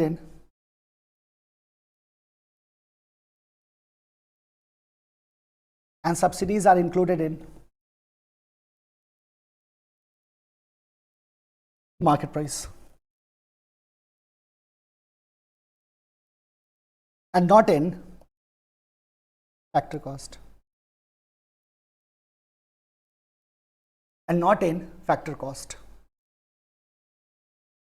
ठीक है, पर आ जाओ. इनडायरेक्ट टैक्सेस, मैं चाहूंगा कि आप कुछ एग्जांपल्स लिख लो, है ना. जैसे कस्टम की बात कर लो, ठीक है, एक्साइज की बात कर लो, वैट की बात कर लो, सर्विस टैक्स को ले लो, जीएसटी को ले लो, एक्सेट्रा. अच्छा, एक बात और याद रखना है, likewise there can be the cost of production as well. तो कॉस्ट, ये तो टैक्स ऑन प्रोडक्ट है. टैक्स की जब हम बात करते हैं तो दो तरह से टैक्स हम देखते हैं. एक होता है, जब हम टैक्सेस की बात करते हैं ना, दो तरह से टैक्सेस देते हैं. एक देखते हैं टैक्स ऑन प्रोडक्ट, एक होता है टैक्स ऑन प्रोडक्शन. अच्छा, tax on product and tax on production में क्या फ़र्क है. तो टैक्स ऑन प्रोडक्शन जो है ना, ये not affected by volume of production. Volume of production को आप बढ़ाते हो तो उससे इस पर कोई फर्क नहीं पड़ता, है ना. जैसे किसी तरह का लाइसेंस लेना पड़ा आपको गवर्नमेंट से काम शुरू करने के लिए, तो लाइसेंस आपको एक बार में जाके रिन्यू करने की जरूरत हो सकती है, लाइक दैट. बट उसका direct impact, volume of production का डायरेक्ट इम्पैक्ट आपको उस पर नहीं होता. तो लाइसेंस फीस अगर है, मान लो किसी तरह का कॉस्ट है, ये किसी तरह का टैक्स है, ये है ना, तो इन that case that is basically tax on production. When tax on product की बात करते हैं तो फिर ये हमारे हो गए custom duty, GST, excise etcetera. These are on what, tax on product. These are my indirect taxes and we know how to deal with it, है ना. हमें पता है डिफरेंस अब क्या है फैक्टर कॉस्ट में और मार्केट प्राइस में. अब कन्वर्जन रूल देख लेते हैं, that how to convert. Conversion किसका किसके साथ, कन्वर्जन. हम कहते हैं कन्वर्जन किसका किसके साथ. So we have the market price and we have the factor cost. अब बता सकते हो कैसे कन्वर्जन करोगे, बताओ. Suppose we have to convert factor cost into market price. क्या करें बताओ. अगर मेरे को फैक्टर कॉस्ट को मार्केट प्राइस में कन्वर्ट करना है, उस कंडीशन में क्या करेंगे. आप क्या बोलोगे सर, लेस करोगे. आप क्या बोलेंगे, लेस करोगे. क्या, नेट इनडायरेक्ट टैक्सेस को. नेट वर्ड है, इसका मतलब सब्सिडी हम इंक्लूड करके चल रहे हैं. तो नेट इनडायरेक्ट टैक्सेस को आप क्या करोगे, लेस करोगे. अगर वाइस वर्सा पे जाएं, मतलब we have to convert from market price to factor cost. We have to convert market price to factor cost. Sorry उल्टा लिख दिया ना हमने. इधर माइनस करेंगे ना, इधर माइनस थोड़ी करेंगे, तो प्लस करेंगे. फैक्टर कॉस्ट में नेट इनडायरेक्ट टैक्सेस को ऐड कर देंगे तो मार्केट प्राइस बन जाएगा. और मार्केट प्राइस से फैक्टर कॉस्ट अगर जाए तो मार्केट प्राइस से नेट इनडायरेक्ट टैक्सेस को माइनस कर देंगे तो क्या बन जाएगा, मेरा फैक्टर कॉस्ट बन जाएगा. तो this is the way we can convert from market to factor and from factor to market. Market to factor and factor to market कर सकते हो convert. What's the difference, net indirect taxes. And when we say net indirect taxes, so it means indirect taxes minus subsidies, right? So ये हमारा था concept of market price and factor cost and the domestic income, national income. Clear है? अच्छा, अब चलो, we will be doing one more concept, that is the concept of gross and net. Concept of gross and net. So gross and net. Gross and net, है ना. बार बार आएगा. Gross domestic product, है ना. Net domestic product, NDP कहते हैं उसको. तो आपको दोनों का बार बार एनकाउंटर करना पड़ेगा. तो यहां हम एक बार इसका फंडामेंटल समझ लेते हैं ताकि आगे हमारे को समझने में ज्यादा परेशानी ना आए. ग्रॉस का मतलब क्या होता है ना, और नेट का मतलब क्या होता है. ग्रॉस और नेट में किस बात का डिफरेंस है, हमेशा याद रखना. जैसे ग्रॉस की अगर बात करें तो we have GDP, right. Now GDP is equal to gross domestic product. Gross domestic product, ये क्या हो गया मेरा, ग्रॉस डोमेस्टिक प्रोडक्ट हो गया. और नेट का मतलब अगर हम ले लें तो हमने कहा एनडीपी. What is NDP? तो net domestic product, gross domestic product and net domestic product. और यहीं से क्लियर हो जाएगा ये मामला, यहीं से ये मामला क्लियर हो जाएगा. तो we have two terms with us, gross domestic product and net domestic product. हमें समझना है ग्रॉस और नेट में किसका फर्क है. आपको पता है किसका फर्क है, is the difference of depreciation. किसका फर्क है, डेप्रिसिएशन का फर्क है. इन डिफरेंसेस को याद रखना. डोमेस्टिक और नेशनल में क्या फर्क है ना. एनएफआईए का फर्क है. मार्केट प्राइस और फैक्टर कॉस्ट में किसका फर्क है, एनआईटी का फर्क है. और ग्रॉस एंड नेट में किसका फर्क है, सो डेप्रिसिएशन का फर्क है. अगर हम ग्रॉस की बात करते हैं, if you talk about the gross GDP, तो GDP includes depreciation. GDP includes depreciation, ये डेप्रिसिएशन को इंक्लूड करता है. और जब हम नेट की बात करते हैं तो डेप्रिसिएशन इज एक्सक्लूडेड. यहां डेप्रिसिएशन क्या होगा, एक्सक्लूड होगा. So gross domestic product includes depreciation and that is why it is gross. Once you remove depreciation from gross, that becomes your net domestic product. So include depreciation का मतलब क्या हुआ. Now tell me what is the GDP and NDP का relation कैसे देख सकते हैं. तो क्या बोलेंगे, GDP is equal to NDP plus depreciation. बोलोगे ना, क्या बोलोगे, GDP is equal to NDP plus depreciation. ये सुनो, GDP is equal to NDP plus depreciation. NDP क्या हो जाएगा, तो हम बोलेंगे सर उलट दो ना आप इक्वेशन को, GDP minus depreciation. GDP minus depreciation. So in the case of gross domestic product, depreciation is included. In the case of net domestic product, depreciation is excluded. Right? ये कुछ बेसिक कॉन्सेप्ट्स थे हमारे पास. Right, अब जरा गौर करना. I hope it is clear. Now we will go to different concepts of national income. आपको पता है अभी तक आपने जितना समझा है उसको अगर आपने संभाल के रख लिया ना तो आपको इस चैप्टर में बहुत मदद मिलेगी. फंसोगे नहीं जल्दी, आप फटाफट आप कैलकुलेट कर लोगे. ठीक है, different concepts of national income. बहुत सारे कॉन्सेप्ट्स हमें पढ़ने हैं, डोमेस्टिक लेवल पे भी और नेशनल लेवल पे भी, है ना. डोमेस्टिक पे भी, नेशनल पे भी. तो पहले अगर मैं डोमेस्टिक के सारे कॉन्सेप्ट को लिस्ट करूं तो बताओ, दो कॉस्ट पे हम करते हैं काम. कौन कौन सा? एक हो गया फैक्टर कॉस्ट, एक हो गया क्या, मार्केट प्राइस. और दो हमारा कॉन्सेप्ट होता है, एक होता है डोमेस्टिक और एक होता है नेशनल. तो डोमेस्टिक में आ गया मेरा जीडीपी.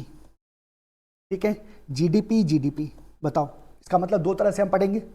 एक देखेंगे GDP at market price, GDP at factor cost. Gross domestic product है. अब डोमेस्टिक एंड नेशनल, तो ग्रॉस नेशनल प्रोडक्ट ये क्या हो गया?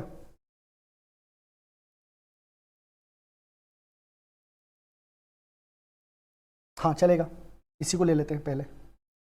Gross national product GNP. फिर क्या आ गया मेरे पास? जीएनपी. अच्छा, GNP eight market price, GNP eight factor cost. ठीक है, ग्रॉस ग्रॉस हो गया.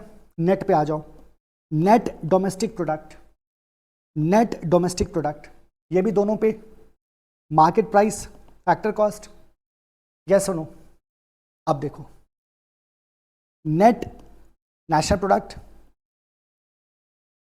Net national product, market price and factor cost. NNP eight market price, NNP eight factor cost. तो देखो 1 2 3 4 5 6 7 8 8 कॉन्सेप्ट तो आपके ये हो गए. ये सब आपको पढ़ना है. ठीक है, ओके. तो सिंपल है, इसको ध्यान में रखना. GDP GNP, NDP NNP, GDP GNP NDP NNP. तो जीडीपी जीएनपी एनडीपी एनएनपी और सब मार्केट प्राइस और फैक्टर कॉस्ट पे होगा. राइट. इसके अलावा you have to understand the per capita income. कुछ नहीं होता इसमें, पॉपुलेशन से हम जीडीपी को डिवाइड कर देते हैं, पर कैपिटा निकल जाता है. पर कैपिटा मतलब per person income. Per capita income के अलावा हमें देखना होगा personal income. Concept of personal income we have to understand. एक होता है पर्सनल इनकम, एक होता है डिस्पोजेबल पर्सनल इनकम.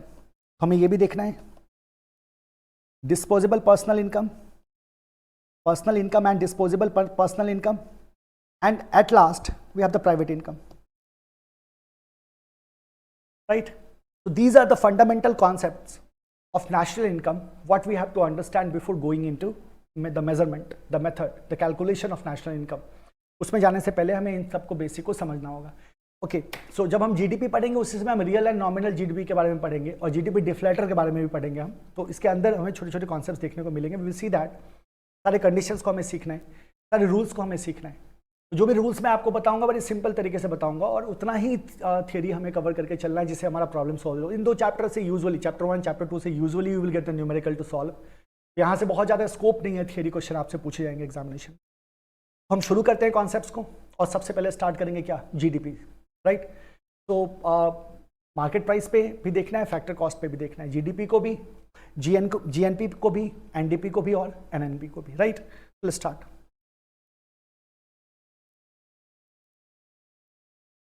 तो चलिए सबसे पहले हम स्टार्ट करेंगे जीडीपी से. राइट. जीडीपी और जीएनपी हेडिंग दोनों का एक साथ ले लेते हैं. GDP and GNP. राइट. इसके बारे में बात करते हैं. अच्छा, अब आप जानते हो बहुत कुछ इसके बारे में. GDP stands for gross domestic product. GNP stands for gross national product. So we have the domestic product and we have the national product. Through domestic product, we will be able to calculate domestic income. Through national product, we will be able to calculate national income. And we know the difference between domestic income and the national income that we already know, right? तो start करें. सबसे पहले देखते हैं किसे numbering करना चाहो तो आप कर सकते हो सारे कॉन्सेप्ट्स का. सबसे पहले देखते हैं जीडीपी को. Gross domestic product. ठीक है, फटाफट बताते चलो. अब आप जानते हो, राइट? अब आप मेरे को बताते चलिए what is mean by gross. Gross का मतलब क्या था? तो क्या कहा था हमने? ग्रॉस का मतलब है sir gross of depreciation. Gross में किसकी बात करते हैं हम? ग्रॉस नेट का डिफरेंस हमने समझा था. Gross of depreciation. And domestic का यहां मतलब क्या है? ज्योग्राफी से, geographic confines. Domestic here means what? Geographic confines. So gross domestic product. Gross means gross of depreciation and domestic means your geographic confines. Right? देखो GDP जो है that basically will help you to measure the productivity, the production activity. आप क्या कहते हैं? What is GDP? It is measure of production activity. It is measure of production activity. It is measure of production activity. How can we see this? So this is basically sum of value addition. So all value added जो होगा total उसका जो summation होगा that will give you the GDP. GDP is basically the measure of production activity. कहाँ? तो geographic confines में. हम domestic territory की बात कर रहे हैं, right? Value of all final goods and services produced. कहाँ? Within the domestic territory. Within the domestic territory. Value of all final goods or services produced within the domestic territory. तो domestic territory में जो भी goods produce किए गए final goods, उसके total value को basically we will see as a GDP. And GDP is calculated for a particular time period. है ना? जैसे एक साल के लिए आपने calculate किया, आपने कहा 2021-22 का GDP. So it is calculated for a specified period of time. Domestic territory in a period of time. So period of time is also an important factor here, and that will be defined. Period of time will be defined. Further, we can say that it is sum total. It is sum total of value added. It is sum total of value added. Sum total of value added by all producing units in कहाँ? Domestic territory. All producing units in domestic territory plus इसके साथ साथ क्या आता है इसमें? Value added by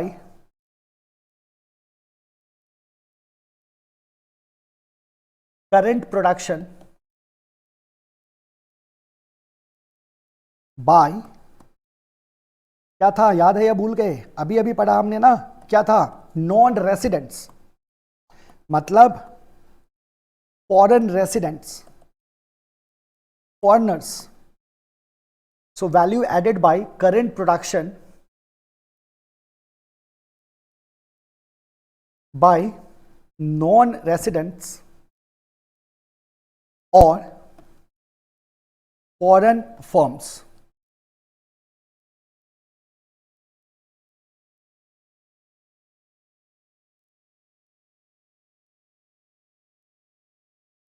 ऐसे लिखो, फॉरेन फर्म मत लिखो, कंफ्यूजन हो सकता है. फॉरेन ओन्ड फर्म,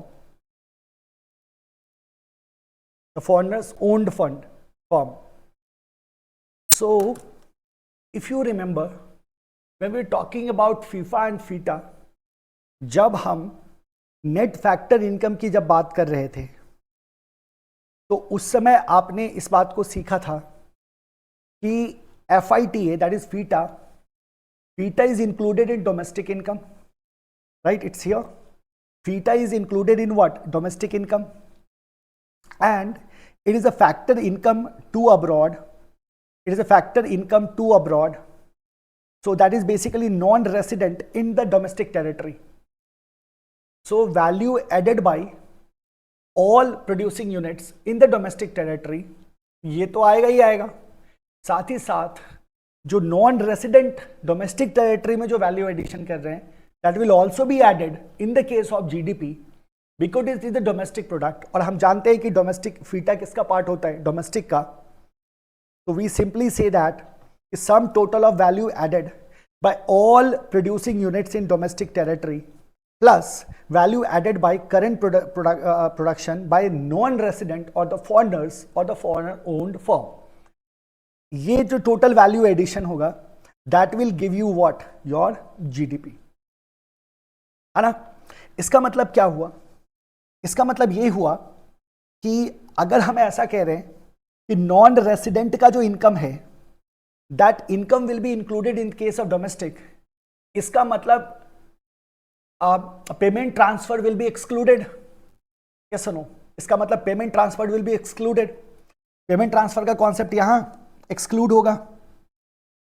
तो आप क्या कह सकते हैं? मैं जीडीपी से वापस आता हूं नीचे तक, और आप क्या कह सकते हैं?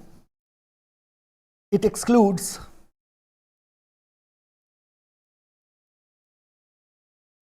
Transfer payments. पेमेंट ट्रांसफर नहीं, ट्रांसफर पेमेंट्स हम बोलते हैं. ट्रांसफर पेमेंट को क्या करेगा? एक्सक्लूड करेगा. It excludes financial transactions, exclude financial transactions and any kind of non-reported output. Now what kind of output is usually non-reported? तो आप कहते हैं the output which is gained through some illegal means. अब illegal business है तो वो सब इसमें include नहीं होगा. क्या कह सकते हैं? non-reported output. Example, illegal. Crime वगैरह से अगर किसी तरह का आउटपुट आ रहा है तो. Now see this is your GDP. So what is GDP? It's a measure of production activity. It's the value of all final goods services produced within the domestic territory in a given period. And within the domestic territory there are two things, two aspect what we have always keep in mind, that the all the producing units in the domestic territory का value addition plus non-residents in the domestic territory, a foreign owned firm in the domestic territory का value addition. ये जो total होगा that will give us what? The GDP. यानी कि इसका मतलब क्या हुआ? बताओ मेरे को. इसका मतलब क्या हो गया? अगर मैं आपसे पूछूं कि फॉर्मूला बताओ अब, तो आप क्या बोलोगे? अच्छा, एक डिस्कशन हम पहले कर चुके हैं. We get the product but we have to measure in a certain unit. और हमने क्या कहा था कि सर अलग अलग तरह के प्रोडक्ट होते हैं. किसी को सेंटीमीटर मीटर में आप मेजर करते हैं, किसी को किलो में मेजर करते हैं. सो सबका यूनिट क्या होता है? अलग अलग होता है. So we need to have a single unit and so we convert everything in terms of what? Money. So that is why अगर जीडीपी की बात करें तो एक नोट लिखना, common unit is money.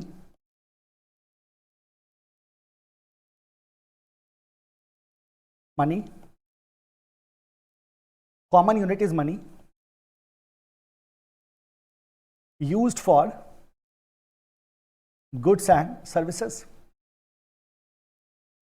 Hence, GDP is in fact GDP at market price. GDP at market price. So GDP at market price is equal to क्या हो जाएगा? Value of output in domestic territory, value of output in domestic territory, दोनों आ गया sir इसमें, दोनों आ गया इसमें, value of output in domestic territory में दोनों आ गया। कौन कौन सा? Value added by all producing units in the domestic territory plus value added by the non resident, right, दोनों आ गया। So that's our total value of output in domestic territory. So that is their value of output in domestic territory. अब इसमें से हम क्या minus करेंगे? So we are talking about the final goods only. तो इसमें से हम माइनस करते हैं इंटरमीडिएट कंजम्पशन, इंटरमीडिएट कंजम्पशन। अगर इंटरमीडिएट कंजम्पशन को माइनस नहीं करेंगे तब तो डबल काउंटिंग हो जाएगी ना, तो माइनस इंटरमीडिएट कंजम्पशन। तो value of output in domestic territory minus intermediate consumption. So intermediate consumption को हमने टोटल आउटपुट से माइनस किया, we get something called as GDP MP, right. इसका मतलब क्या हुआ? GDP MP is basically summation of value added, yes और no?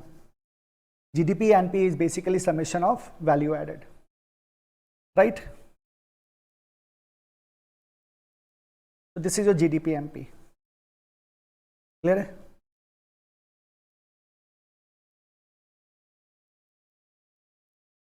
कोई दिक्कत हो, कोई परेशानी हो, जस्ट ड्रॉप मी मैसेज, या मुझे कॉल कर लें। वैसे बहुत सिंपल है, आपको निश्चित रूप से समझ में आ रहा होगा।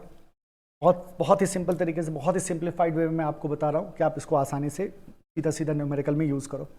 तो जीडीपी एट मार्केट प्राइस में हमने क्या कहा? Value of output in domestic territory minus intermediate consumption, value of output in domestic territory minus intermediate consumption. मैं फिर से कह रहा हूँ, रटने की कोशिश मत करना, रटने जाओगे ना बहुत परेशान हो जाओगे, ठीक है।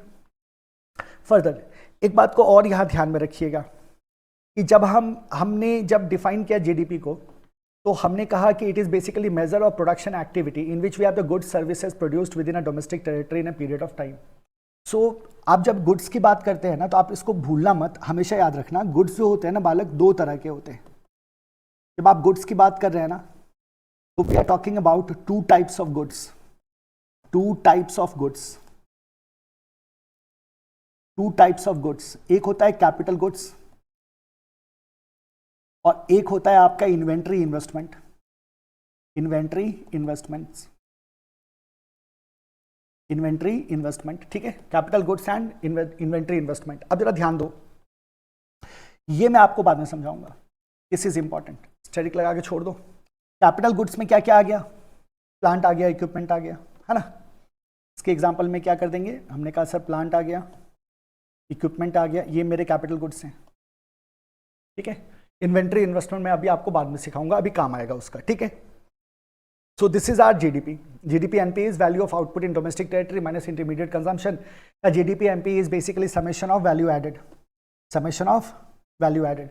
और हमने कहा था कि producing unit in the domestic territory हो प्लस जो हमारा जो वैल्यू एडेड है बाय द नॉन रेसिडेंट और the foreign own formed, that will be included here. So this is your GDP NP, GDP MP, right. अब यहाँ एक बहुत इंपॉर्टेंट कॉन्सेप्ट है जिसको हम पहले डिस्कस कर लेते हैं, फिर आगे बढ़ेंगे। इसके लिए अलग से नंबरिंग नहीं करेंगे हम, 1.1 करना चाहो तो कर दो आप, क्योंकि तो हम तो पहले कॉन्सेप्ट में जीडीपी पे। सो 1.1 करो। Let's talk about the nominal GDP and the real GDP. आप अक्सर हल्ला सुनते होगे, आप अक्सर हल्ला सुनते होगे कि मोदी जी आते हैं कहते हैं जीडीपी इतना है, तो देखोगे ऑपोजिशन वाले बड़ा हल्ला करते हैं, दिखते चिल्लाते हैं कि भाई ऐसे कैसे हो गया, है ना, इतना कैसे हो गया। तो आखिर नॉमिनल जीडीपी और रियल जीडीपी क्या होता है? This is very important thing to understand. तो नॉमिनल नाम से ही आप समझो, नॉमिनल। आप क्या कहते हो, किसी कोई भी चीज़ कहते हो ना कि आपने पूछा सर ये चैप्टर का क्या इंपॉर्टेंस है, मैंने कहा नॉमिनल है, बहुत कम मार्क्स आते हैं, है ना। रियल का मतलब क्या हुआ? इसका मतलब दैट इज एक्चुअल। सो यहीं से आपको डिफरेंस समझ में आ जाएगा कि ज़्यादा कन्विंसिंग कौन होगा। तो आप बोलोगे सर रियल जीडीपी। कंपैरिजन की जब बात आती है ना, ईयर ऑन ईयर जब हम जीडीपी को कंपेयर करने की बात करते हैं, तो real GDP is used, not the nominal GDP. अब ये नॉमिनल जीडीपी और रियल जीडीपी में फर्क क्या है, that is what we have to understand here, right. उसको हमें यहां समझने की जरूरत है। Nominal GDP and the real GDP, यहीं से देखना शुरू कर दो। आज और सबसे पहले we see the nominal GDP. Nominal GDP की अगर हम बात करें तो इसका एस्टिमेशन कैसे होता है? तो it is estimated based on current year market prices, current year market prices, current year market prices. अब जरा सोचो कि दो कंपोनेंट है हमारे पास प्राइमरली, एक मेरा आउटपुट है और एक मेरे प्राइसेस है। तो जो मेरा वॉल्यूम है, जो क्वांटिटी है, quantity need to be multiplied with the price, that will give the value, and the summation of all value gives us the GDP. That is the idea. Quantity and price में vary year on year.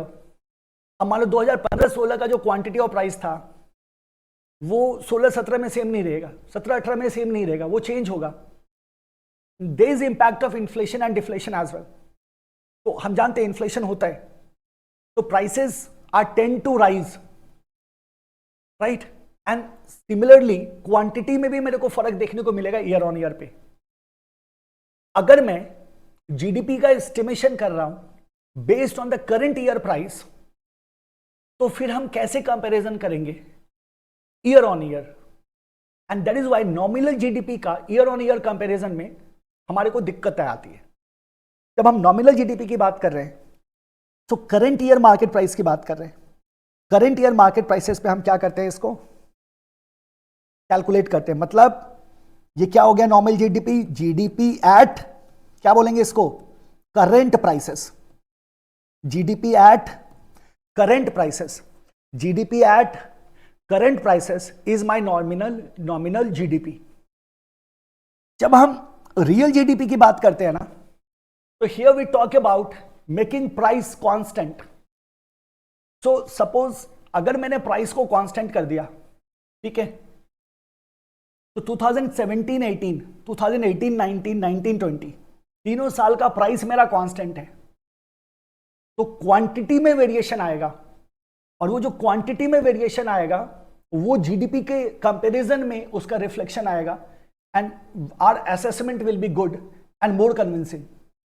Nominal में तो price में inflation का impact दिख रहा था, nominal में तो प्राइस वैरी कर रहा था, क्वांटिटी भी वैरी करता है, बट रियल जीडीपी में हम क्या कह रहे हैं कि here we will be doing calculation based on constant prices. अब ये कांस्टेंट प्राइस होता कैसे है, तो इसके लिए हम बेस ईयर ले लेते हैं। अब मान लो 2022-23 का मेरे को जीडीपी देखना है, तो what we can do is we can take a base year. तो एक बेस ईयर मान लो हम 17-18 का ले रखा है, तो 17-18 के बेस ईयर के जो करंट प्राइसेस थे, उस समय के जो प्राइसेस थे, that prices will be applicable for 22-23, so that will be give you something called as what, real GDP, जिससे आपका कैलकुलेशन क्या हो जाता है, आसान हो जाता है। तो आप क्या बोलोगे, estimated based on constant prices. तो यहां प्राइस क्या होता है मेरा, कांस्टेंट रहता है in the case of what, real GDP. Now what else we say, goods और services produced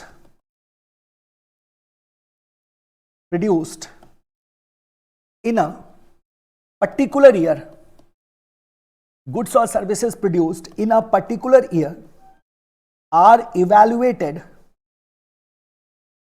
at some constant, not the current year price. Current year price is variable, तो हर एक साल क्या करता है, वैरी करता है। At a constant, at some constant set of prices that is calculated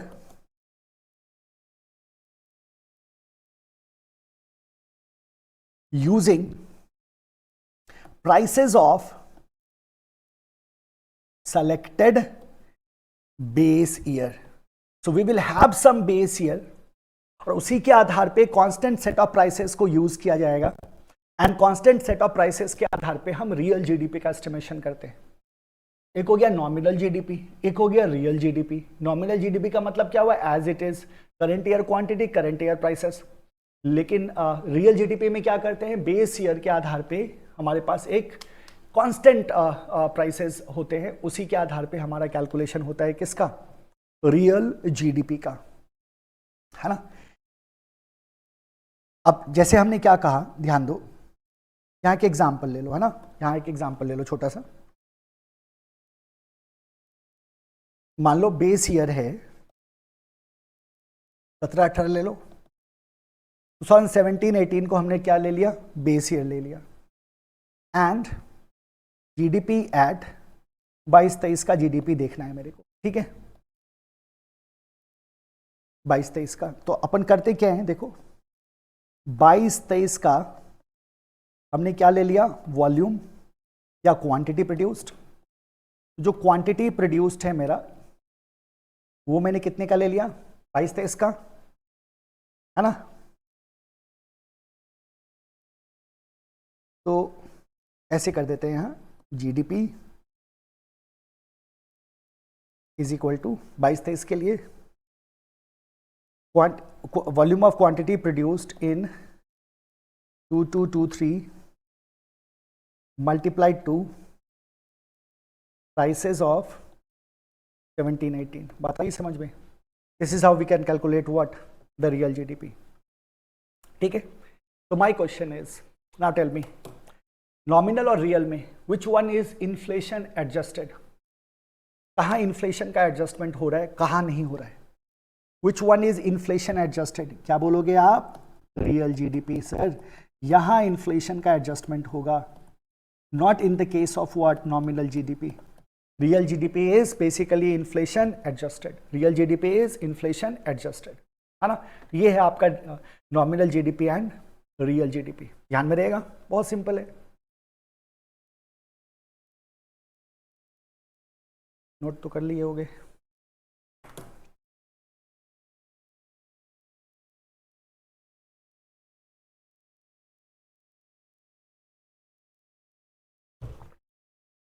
inflation adjusted real GDP. तो how we measure inflation? अब एक नया सवाल खड़ा हो गया कि भाई अब इन्फ्लेशन का मेजरमेंट कैसे होगा।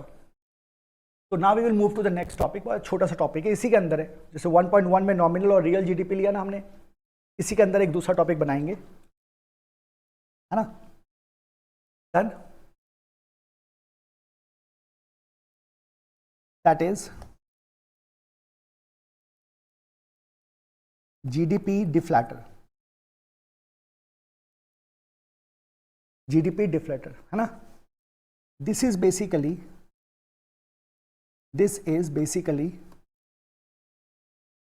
measurement of inflation.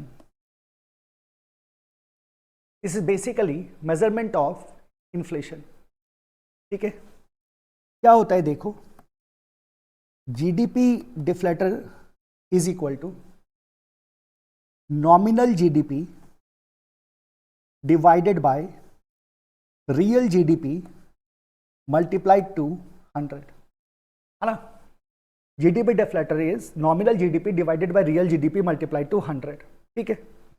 अच्छा, अब मुझे बताओ, can we find the real GDP from here? तो आप क्या बोलोगे? बिल्कुल आ जाएगा sir. Real GDP is equal to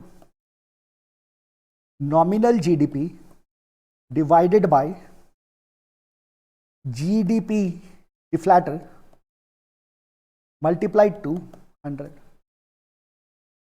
right. अच्छा, इन्फ्लेशन क्या होता है?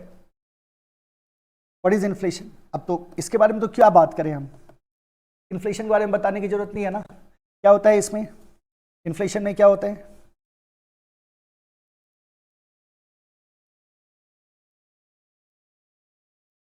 क्या होता है इन्फ्लेशन, जानते हो ना आप? तो this is basically measurement of inflation. So what happens by the GDP deflator? अब जरा ध्यान देना इस पे। जीडीपी डिफ्लेटर की अगर हम बात करें तो ये करता क्या है? तो आप कहते हैं GDP deflator basically is deflate inflation. ये किसको डिफ्लैट कर रहा है? इन्फ्लेशन को डिफ्लैट कर रहा है। तो डिफ्लैटर का मतलब क्या हुआ? Nominal GDP divided by real GDP multiplied to 100 is my GDP deflator. इसका मतलब क्या हुआ? तो हमने न्यूमरेटर में हमने नॉमिनल और रियल को ले लिया, सो परसेंटेज में आ जाएगा मेरा ये। तो जो भी हमारा जीडीपी डिफ्लेटर परसेंटेज हुआ तो वो बेसिकली क्या है? तो आप कहते हैं सर जीडीपी डिफ्लेटर क्या करता है? जीडीपी से इन्फ्लेशन को बाहर निकाल देता है।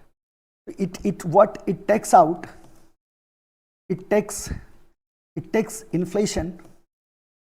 Inflation out of GDP. ये क्या करता है? इन्फ्लेशन को जीडीपी से बाहर निकाल देता है। तो इसीलिए हमने कहा था the real GDP is basically what? Inflation adjusted, ठीक है, राइट। तो अगर ये इन्फ्लेशन को बाहर निकाल देता है तो इसका मतलब ये क्या मेजर करता है? मेरे लगे हाथ ये भी बता दो। अगर ये इन्फ्लेशन को बाहर निकालता है इसका मतलब ये क्या करता है?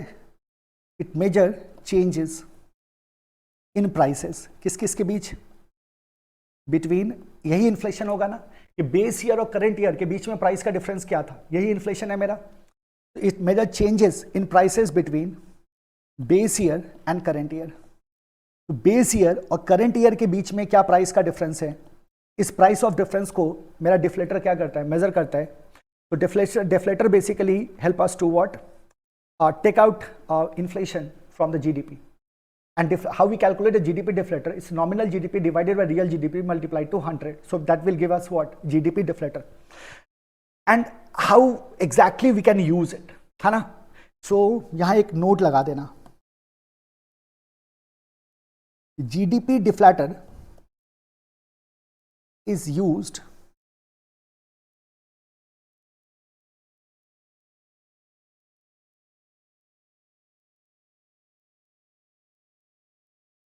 ऐसे लिखो, is used to measure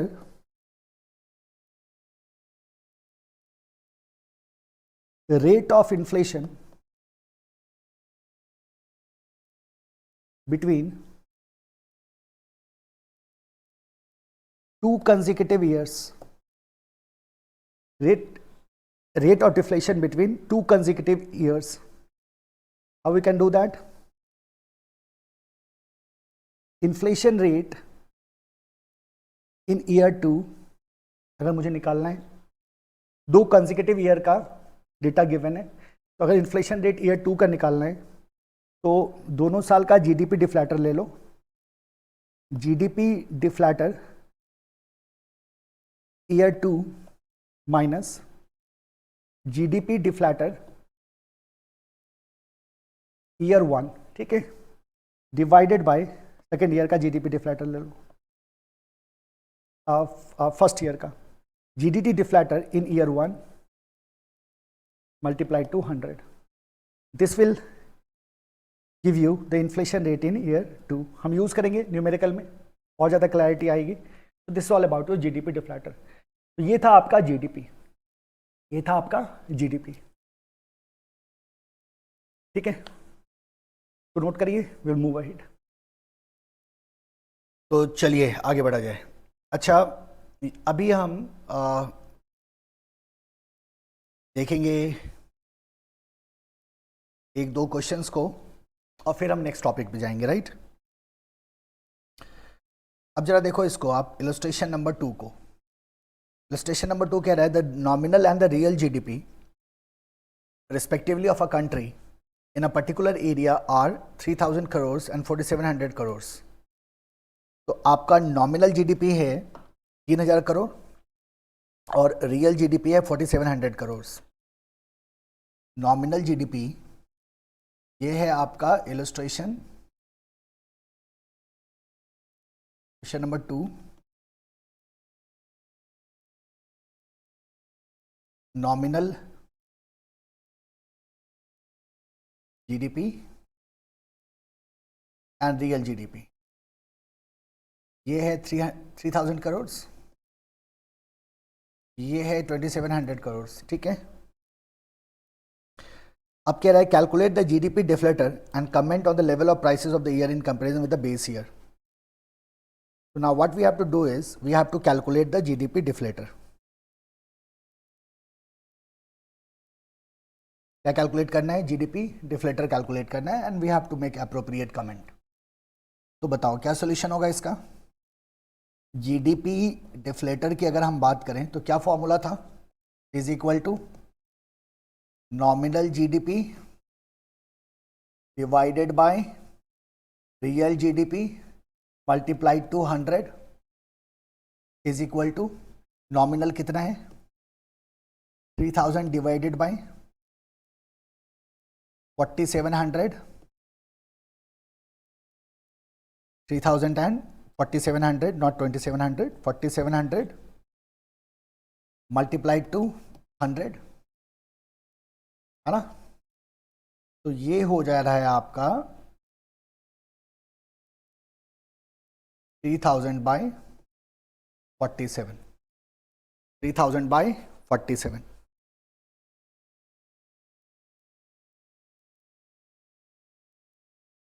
divided by 47, तो कितना हो गया ये?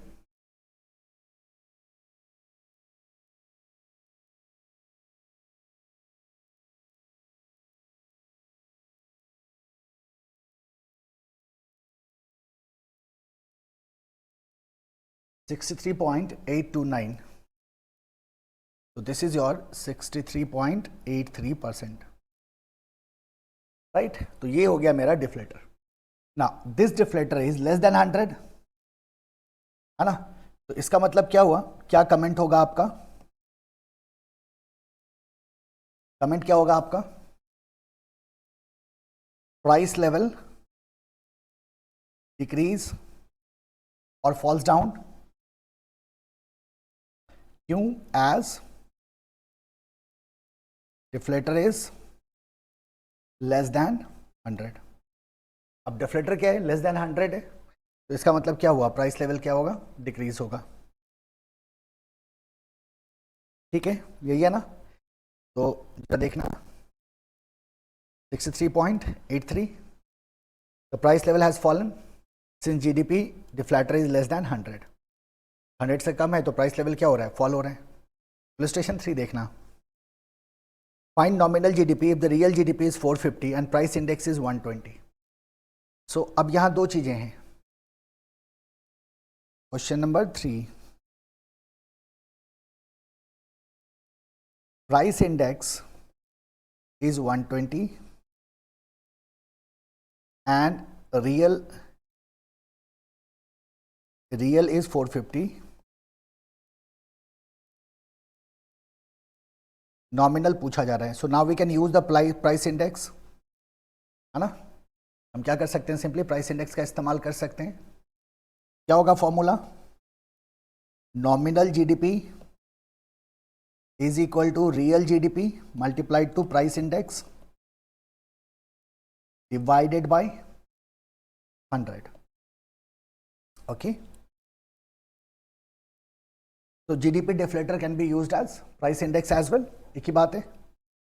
real GDP is 450 multiplied to price index is 120 by 100, ठीक है। ये कितना हो रहा है? 54, है ना, 540 is equal to 540, so that will be our nominal GDP, है ना। तो 540 is our nominal GDP, simple है। Real GDP multiplies for price index divided by 100। Illustration 4 देखना, suppose nominal GNP of a country in the year 2010 is given at 600 crores and price index is given as a base of 210 is 100. Though this is the question of GNP, but you can solve it. आप जानते हैं GNP को, और ये basically price index का question है। Now let the nominal GDP increases to 1200 crores in year 2018 and the price index rises to 110. Find out the real GDP. क्या कह रहे हैं? GNP in 2010 is 600 crores.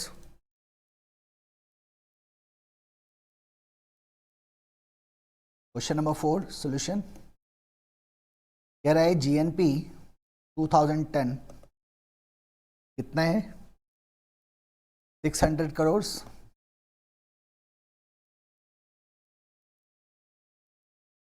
then and price index is given as base year 2010 is 100.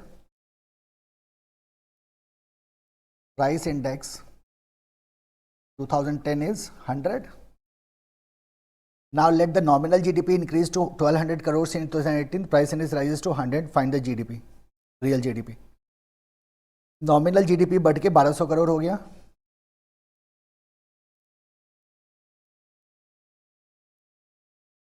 $1200 crores and price index to 110, ये 2018 में, और price index कहाँ चला गया, 110, ठीक है। और they are asking to find out the real GDP. अब हमें क्या करना है, we have to calculate the real GDP. फिर से हम क्या करेंगे, प्राइस इंडेक्स यूज कर लेंगे। क्या होगा रियल जीडीपी, सेम होगा, बड़ा सिंपल सा फॉर्मूला बनेगा, real GDP is equal to nominal GDP, और इस पर रिवर्स हो जाएगा ना। देखो इससे पहले हमने क्या यूज किया था, नॉमिनल जीडीपी, तो nominal GDP is equal to real GDP multiply to price index divided by 100। अगर मैं रियल जीडीपी कैलकुलेट करता हूं तो इसका मतलब प्राइस इंडेक्स कहाँ जाएगा, डिनोमिनेटर पे चला जाएगा, यही होगा ना। तो nominal GDP multiply to 100 upon price index, ऐसा हो जाएगा, 100 upon price index is equal to, देखो कितना है, नॉमिनल जीडीपी कितना हो गया है 1200 करोड़, है ना, मल्टीप्लाई टू ये कितना था प्राइस इंडेक्स 100, ऊपर तो 100 ही है, प्राइस इंडेक्स कितना था मेरा 110, सॉरी प्राइस इंडेक्स कितना था 110। इसको सॉल्व करें तो कितना आएगा,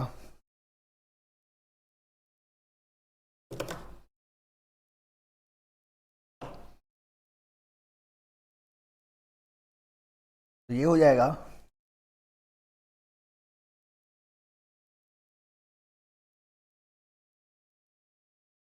1090.9, this is 1090.9 crores. This will be our real GDP. तो प्राइस इंडेक्स को हमें ध्यान में रखना है। आप इन दोनों इलस्ट्रेशंस में देख रहे हो, फॉर्मूला को आपको अच्छे से ध्यान में रखना है।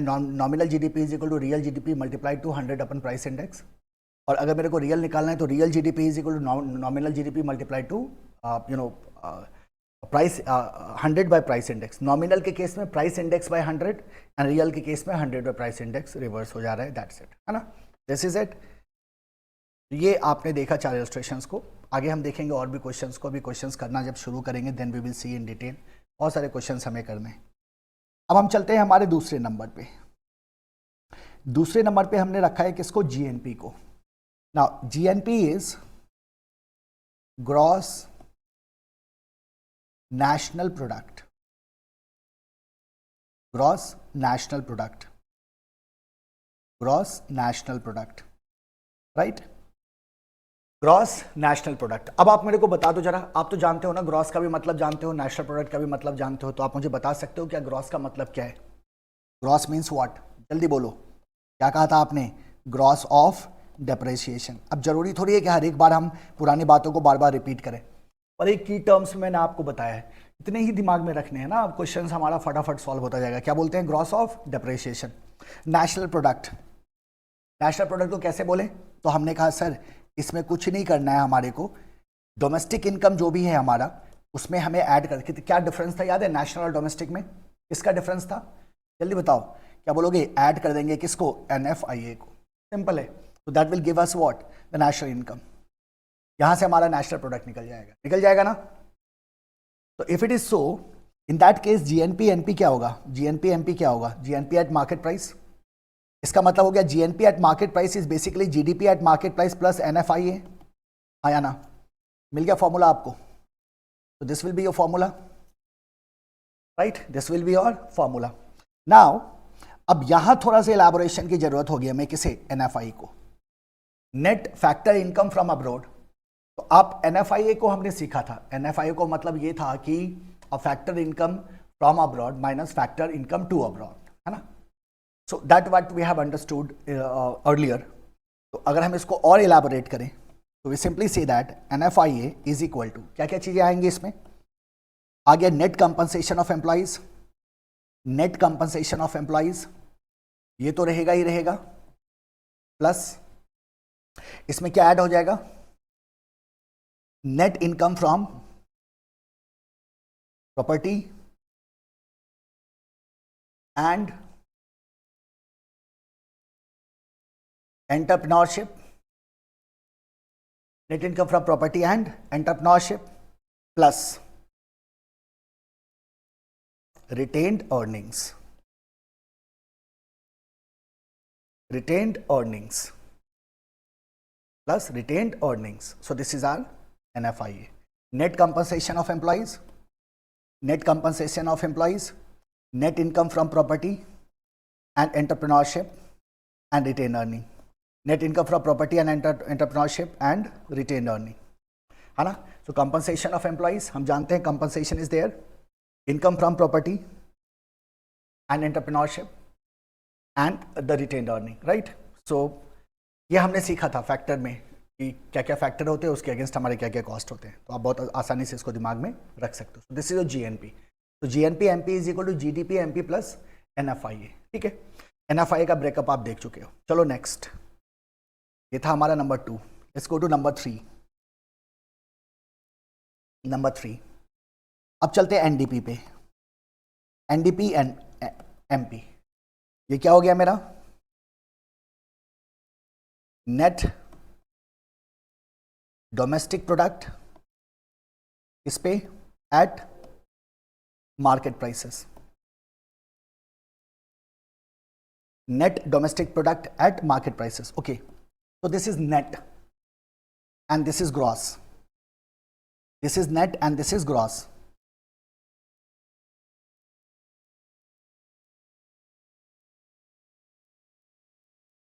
GDP was gross. मैं यहां लिख रहा हूं, आपको नहीं लिखना है, बस ऐसे ही रेफरेंस के लिए.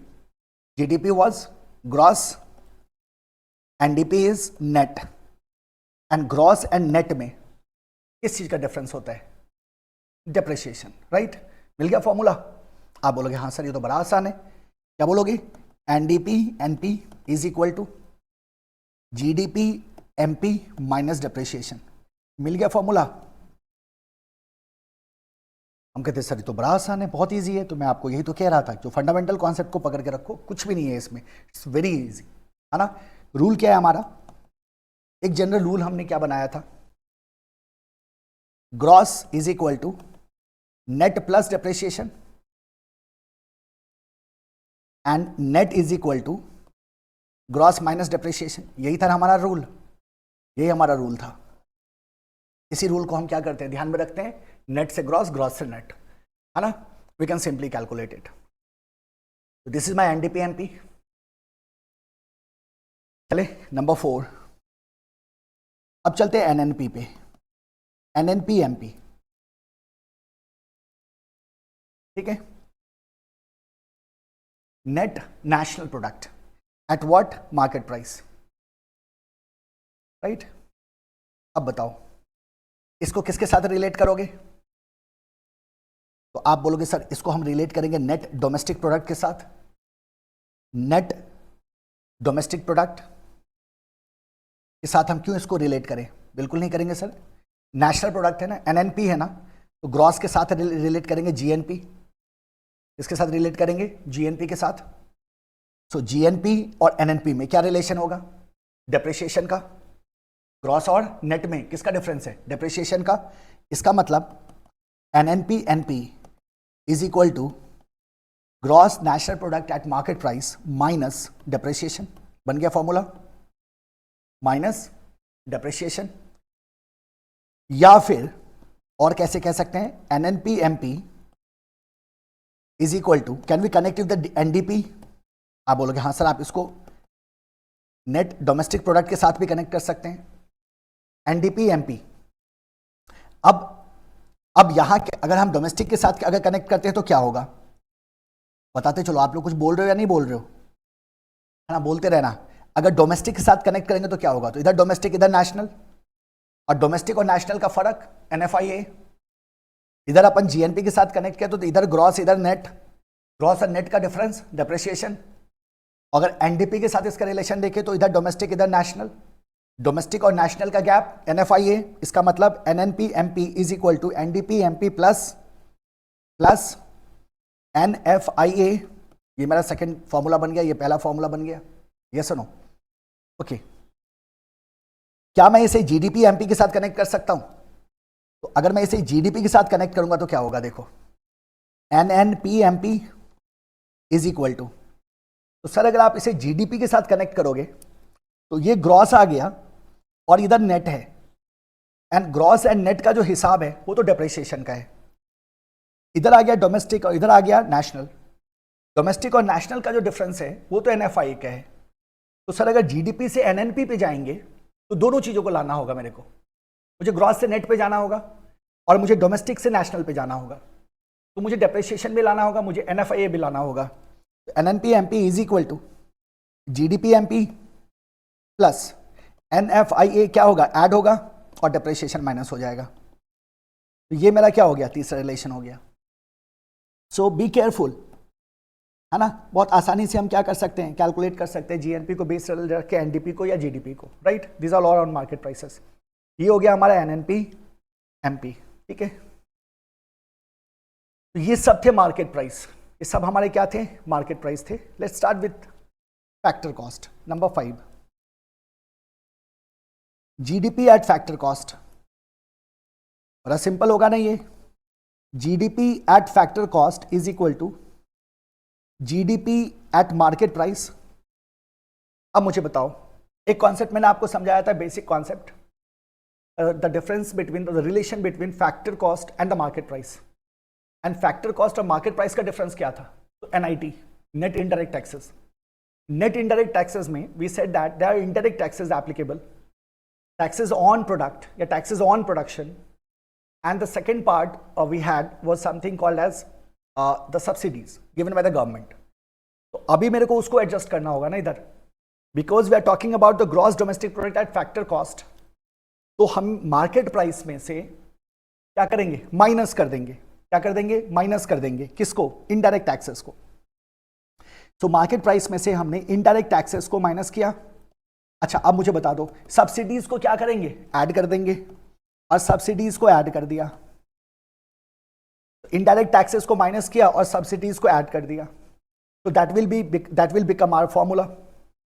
अब मुझे एक बात बताओ आप, अब GDP MP की अगर आप बात करो तो क्या था इसमें, या इसको हम दूसरे शब्दों में किस तरह से लिख सकते हैं। तो आप कहते हैं कंपनसेशन ऑफ एम्प्लॉइज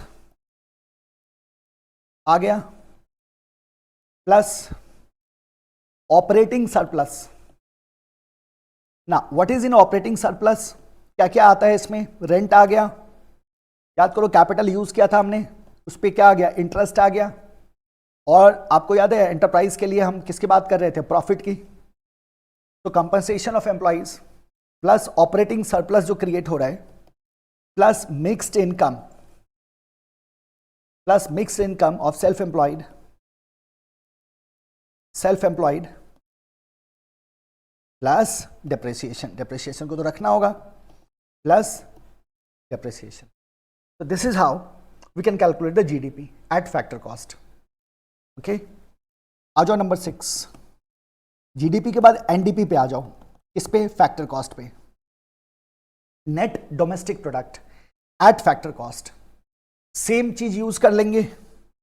तो NDP एट फैक्टर कॉस्ट के लिए मुझे जाना होगा NDP एट मार्केट प्राइस पे, चले गए वहां, माइनस कर देना है net indirect taxes, net indirect taxes आगे दोनों, indirect taxes and the subsidies, इसको क्या कर दिया, माइनस कर दिया, इज इक्वल टू। अब फर्दर देखो क्या क्या था हमारे पास, कंपनसेशन ऑफ एम्प्लॉइज तो आएगा, आएगा ही आएगा, प्लस ऑपरेटिंग सरप्लस है, ऑपरेटिंग सरप्लस है, ऐड हो जाएगा। क्या क्या था, रेंट था, इंटरेस्ट था और प्रॉफिट था, plus mixed income of self employed, mixed income of self employed भी आ जाएगा। Now tell me one thing, depreciation लाएं या ना लाएं, लाएं या ना लाएं। तो आप क्या बोलोगे, सर ये आपका नेट डोमेस्टिक प्रोडक्ट है, इस साइड आपका नेट डोमेस्टिक प्रोडक्ट है, इस साइड फैक्टर कॉस्ट पे, इस साइड मार्केट प्राइस पे, तो आपको यहाँ डेप्रिसिएशन लाने की जरूरत नहीं है। इसमें हमारे को डेप्रिसिएशन लाने की जरूरत नहीं है, यहाँ नहीं है ना जरूरत। Number 7, NNP eight factor cost. अब NNP एट फैक्टर कॉस्ट कैसे निकलेगा बताओ, net national product at factor cost जो है। अच्छा एक बात याद रखना बालक, इसी को हम कहते हैं national income. NNP at factor cost is basically our national income is equal to FID plus NFIA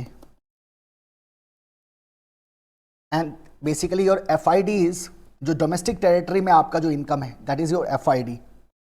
इसको कहते हैं फैक्टर इनकम अर्नड इन डोमेस्टिक टेरिटरी. NFI आप अच्छी तरह जानते हो, फैक्टर इनकम अर्नड इन डोमेस्टिक टेरिटरी. तो ये आपके डिफरेंट मेजर कॉन्सेप्ट्स थे. इसके अलावा हम जानते हैं और भी कॉन्सेप्ट्स हैं, पर कैपिटा इनकम है, पर्सनल इनकम है ना, और डिस्पोजेबल पर्सनल इनकम है. We will see that. But ये आपके मेजर एस्पेक्ट हो गए जो अभी तक आपने इसमें देखा, राइट. यहाँ हम रुकेंगे. नेक्स्ट लेक्चर में जो 3-4 कॉन्सेप्ट्स हैं छोटे छोटे, उनको डील करूंगा, and then after will start the measurement, right. और इसके साथ ही साथ इस पे आधारित जो आपने जो भी सीखा है अभी, GDP सीखा, GNP सीखा, NDP सीखा, NNP सीखा, मार्केट प्राइस और फैक्टर कॉस्ट दोनों पे सीखा. आपने एक ट्रिक को समझा, आपने इस बात को समझा कि फंडामेंटल कॉन्सेप्ट के रिलेशन को समझ के रखना है, फटाफट कन्वर्जन होता जाएगा, कोई दिक्कत नहीं आएगी. इस पे आधारित कुछ क्वेश्चंस मैं आपको कराऊंगा. क्वेश्चन शीट्स आपके साथ शेयर हो रखा है, मैं देखना, आप क्वेश्चन नंबर्स से आप सॉल्व करने की कोशिश करना. शुरू में भी अभी आपको 10-12 क्वेश्चन शुरू के सॉल्व हो जाएंगे बहुत आसानी से आज के लेक्चर के आधार पे. तो आपने क्या करना है, उसको सॉल्व करने की कोशिश करनी है, राइट. और कल मैं उसको सॉल्व करूंगा, I am in your next lecture, और उसको नेक्स्ट लेक्चर में मैं उसको सॉल्व करके मैं आगे बढ़ूंगा. ये फंडामेंटल जो 3-4 बाकी है वो बताऊंगा, और साथ ही साथ हम एंटर कर जाएंगे मेजरमेंट में, और फिर हम देखेंगे क्या क्या तरीके हैं जिससे हम नेशनल इनकम को मेजर कर सकते हैं. तो we stop here today. See you next lecture. Thank you. Bye bye. Take care.